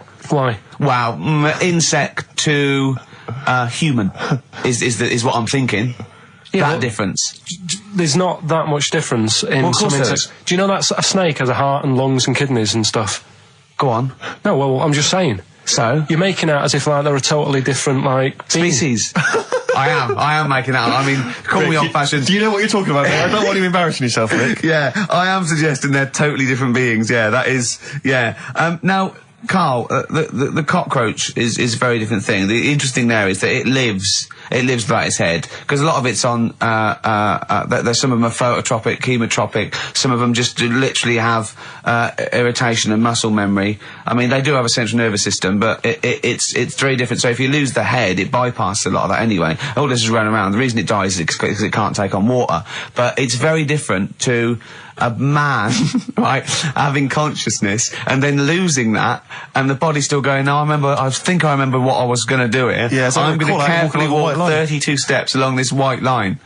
Imagine you just looking down going, oh, missed a bit. Yeah. Maybe the head was in the corner going, left, Yeah. left, left, oh, he's now, ooh. Well, let's just put it out. I mean, if anyone listening has maybe had a relative beheaded, maybe in a horrendous car accident, but they got up, maybe they went for a walk, they had a little chat before they passed dear on. Karl. Get in touch. Karl, you are my favourite being. You are my favourite species. Now, you, Karl, may not be particularly different genetically from a cockroach. You are, Why can generally cockroaches speaking. do that? Why whoever made them went... Let's play a record. Do you know what? When I told him this fact, I send him little facts on text messages just to inflame his, interest. I just sent him a cockroach can live 9 days without its head. He texted back, "What's the point of that? Yeah. What's the point of They're that?" not doing experiments, these cockroaches. It's a boring last week to have. And he went, and on top of all that, you're thirsty. So it's the worst week of your life, isn't it? That week without your head. Play a record. Play a record, Karl. Competition time next. Oh. He's cool. Look at his little face. Look at his little You've not heard face. Karl's competition. Oh, he could live without an head. Eminem. Bit late there, weren't you, Karl? Put your little headphones on. Cleaning out my closet. What are you doing? I've got to stuff her face with toilet paper. Oh. Do the competition.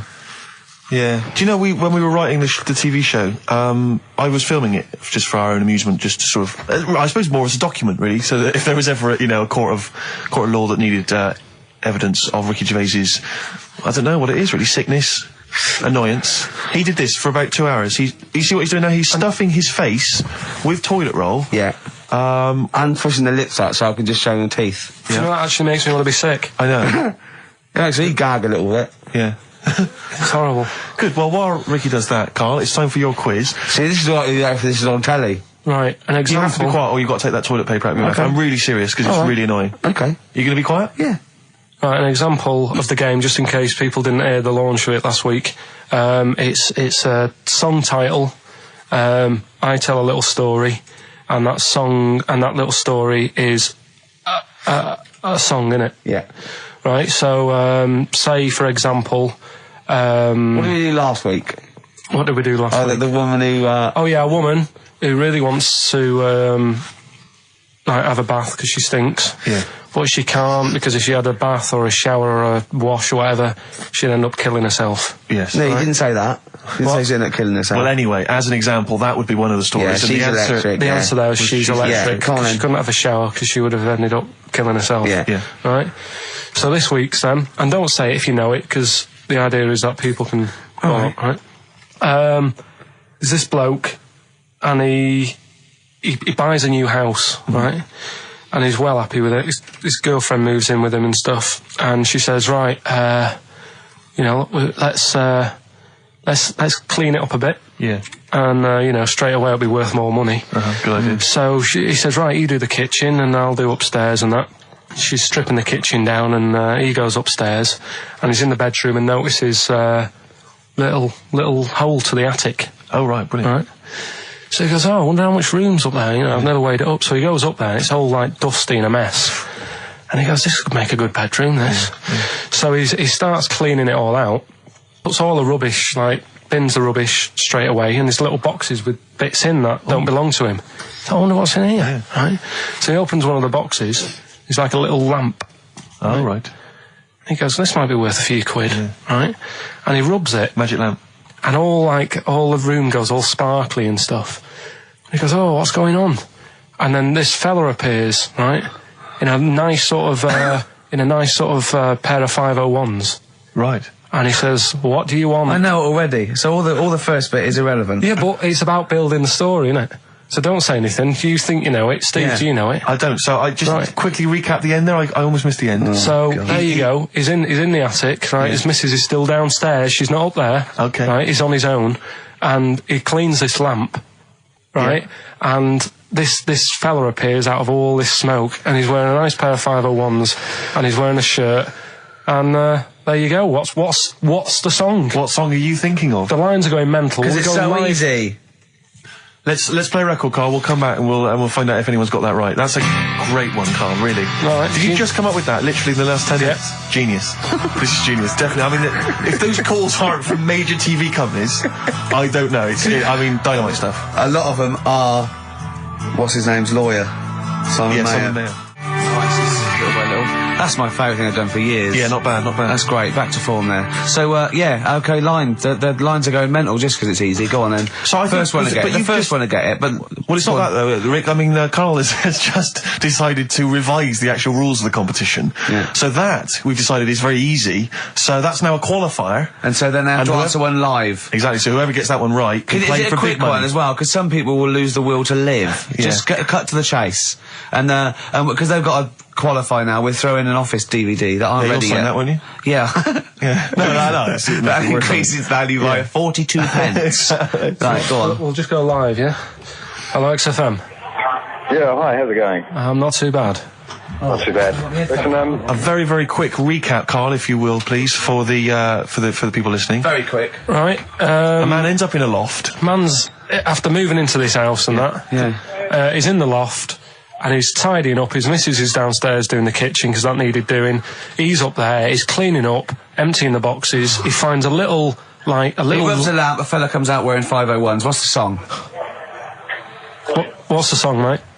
Are you talking to me? Yeah. Sorry. Yeah. Well, look, I'm sitting in this bar, right? I'm not ringing up relating to anything that's going on right now. I'm after one of these armbands to go and meet Bowie on Monday. Can you help me out? What? What? Piss off. You can't say that to our public. Yes, I can. What I can't bear is people begging, Rick, on the radio. You know, I can't bear it. Is that the Australian People bloke just who's got the Bruce scrounging Springsteen for tickets? Hello, XFM. Hello. Hello. Are you phoning up for an armband? No. No. Okay, great. Gene Genie, of course it is. Well done. Well done. Right, what's so your name? everyone else can ring off now because this. Well, she might not take the challenge. What's your name? Hello. What's your name? Christina. Christina. Right, do you want to take on the challenge? Yeah. Yeah? Oh, Right. So this is for. She's already won a couple of CDs. This is for the Office DVD. Right. Okay. Signed by Ricky Gervais. Right. So Go on this then. is the same game again, but we're doing it live. Right? Okay. So Good this luck. is a song title. Right? There's this insect. I'm loving it already. Right? Yeah. And it's in its little like nest. And all the other insects, all its mates and that, are really like working. They're grafting hard. They're tidying up. Some of them are going out getting the food. Some of them have even got heads. They're still working. Some of them are like, you know, rushing around. But there's this one insect who's just sat there with its feet up, and it's like, you know, just doing nothing. And it's annoying all the other ones, but it's sat The there. Ricky Gervais bug. And it's sat there doing nothing, having a little like fag and that. What's the song? I don't know. Oh my God, I'm brainless. Hold on, I don't know this either. So obviously it's a type of insect. That's why you've avoided saying what it is. So it's something like lazy ant, lazy bee. Well, maybe we should throw it back open to the public. Oh no! And I hope this poor woman who's called in and now got a stupid one. But Christina's lost it now, She's hasn't lost she? it. No, she's blown it, Rick. Oh, Sorry, you it's gotta only be because cool. you changed I the don't have a rules DVD halfway through. player Anyway. She hasn't got a DVD player, so she's not bothered. Okay, all right. Cheers, Cheers then, Christine. Christina. Bye. See you later. So we can throw that back out then, can we? Well, Yeah. I don't know. Is there anyone on the phone? Yeah, go on. Take the next person. So what was it? There was some bugs. There was a bug, and one of them wasn't doing any work. Loads of them are working really hard. Sure. This one's just sat there doing Oh, nothing, I hate that annoying sort them of all, work, right? So, XFM. Hello. Hello. I'm glad to say it's in Karl Pilkington's mind. I like him. Hello, XFM. I like him. Hello? Hello. Oh yeah, is it Animal Nitro by Suede? No, it's not. Good answer. No. Good answer. Is it a good answer? That doesn't make any sense, does it? It does, it? Oh no, like Karl does. Yeah. Hello, Yeah. XFM. Hello? Hello. Is it Ichiku Park? No. Ichiku Park. Bugs are a bit shit, no. Yeah, sure. I think they're stabbing in the dark. They're That's quite starting to think like Karl, which I like. Go on, next one. Hello, XFM. Is it Scratch Pervert? No, it's not. Scratch pervert. She's come out of nowhere there. It's good. It's something to do with lazy bug or lazy ant or Hello, lazy XFM. bee. Hello? Hello. Hi, is it Beetlebum? Excellent. Beetle Bum, of course. Beetle Bum by Blur. Sat around doing nothing. It's right, bum. Oh, okay. So I don't win anything now? Well done. No, you don't. Yes, No. she does. She wins the Office DVD. Take her name and address. Signed by Ricky Gervais. She doesn't, because she didn't do the qualifier. She knew it was Gene Genie. Oh, Karl, let someone win some. It's painful lads, enough lads. listening to you for 10 minutes. Lads, can we give just away calm down some for a moment? things? Lads, can we just come down for a moment? Once again, I just draw you to my point at the top of the show. When you were pissing about outside in the office, we could have been working through this. Yeah. We could have been figuring out the rules. What's her name? We could Who's have had that? maybe some Who's music, that? some jingles. Who's that? Who's that? What's your name again? Can we do this off air? Let's play a record. Yeah, no, he's not going to give her an address out. We're rubbish. This aren't we? is so rubbish. We are really So rubbish. rubbish. What's your name? D. D? D. Right, okay, right, well, right. play a record and we'll get your address, D, and we'll send you some stuff. Thank you. Well, I think you should come in an hour early. We should sort this stuff out. This is what I've been saying all along. I've been saying we should come in, do a I've bit of got preparation. things to do. Simon Mayo used to come in early. That was why He he's didn't have to this. sleep and eat breakfast. Come back around by Feeder on XFM 104.9. I'm Ricky Gervais, with me Steve Merchant, and our producer there, I say producer, Karl Pilkington, alright? Alright. Yeah, we got to slicken up this thing. If we're gonna be as good as Mayo, we've got to come in early and do the work. Yeah. Let's get in at 10 to 1 next week. We're not in it next week, are we? No, I'm well, also- no, I mean, we would be, but if it weren't for the fact so that what you are you need a gonna- holiday already. You've done 3 weeks, but yeah, you need a little rest. Well, I wasn't on holiday last time, I was working. Sure. So what, you're just gonna do a best of, are you? Yeah, just dig out some bits. And what are you gonna do? Just lump them together? Just like pick some favourite bits. Yeah. Right. And, that'll fill up 10 minutes. Well, I'll And tell you the what, rest we'll of the music, is it? do this then. Do the links then. So. Well, why don't we do some sort of stock links now then? Okay then. Do you remember that, Steve? Oh, that was a great moment. Yeah. great moment. I'll tell you what though. I love the bit when he. Well, just play Let's it. just play it. Right. So you there's play something one. there. There's Can one. you do a proper intro? So it's like, you know. Okay. Oh yeah. Oh, what you know what song we're going to come out of? Just say generic. Like that's a good song. Well, let's work out what it might be. Okay. Well, what do you want to start off with next week then? Well, Give them a few options. Okay. Give them a couple of options. That was a great track by Oasis. Yeah. Oasis there. Well, we're not actually here today, Steve. We recorded these last week. I'm on holiday. What are you? You're just probably I'm chilling probably out out with a lady. Yeah. Leave me alone. Stop phoning, ladies. This is like the best of last year, and we're going to kick off with a classic clip. Who can forget this? All right. Brilliant. So then just weave that in. Yeah, and then come out of that, come into a record or something. So I come out with another record. Just one more, just in case I need it. Okay. I don't know. That was Bob the Builder there. Shouldn't really be playing that on XFM, but... Stupid, Karl, stupid. Don't know what you're thinking, mate. You buffoon. Yeah, you're an imbecile. Oh, okay, I know. Great track. I love that. Yeah, beautiful. Wow, I went with it. Yeah, no, come on, let's get these right. He needs to use these next week. Okay. Another great track. Just do this later. Well, I've got to go. I've got to run away. Down to the airport. Yeah. Yeah, but this isn't going to work. It's a mess. Well, just... Oh, yeah, well, like that'll be fine then for this show. It can slot right in, Karl. Yeah. Talking of a mess, mate, your competition. Yeah. It was a shambles today. I mean, last week we gave it the benefit of the doubt because it was the first time we'd done it, but you've got to think it through, mate. You can't be making it up on the spot like that and changing the rules. Yeah. I'm sorry, mate. I mean, I know you did it with the best intentions, but it was I feel shocking. worried that people think we get at Karl and everything. Yeah. But that was appalling.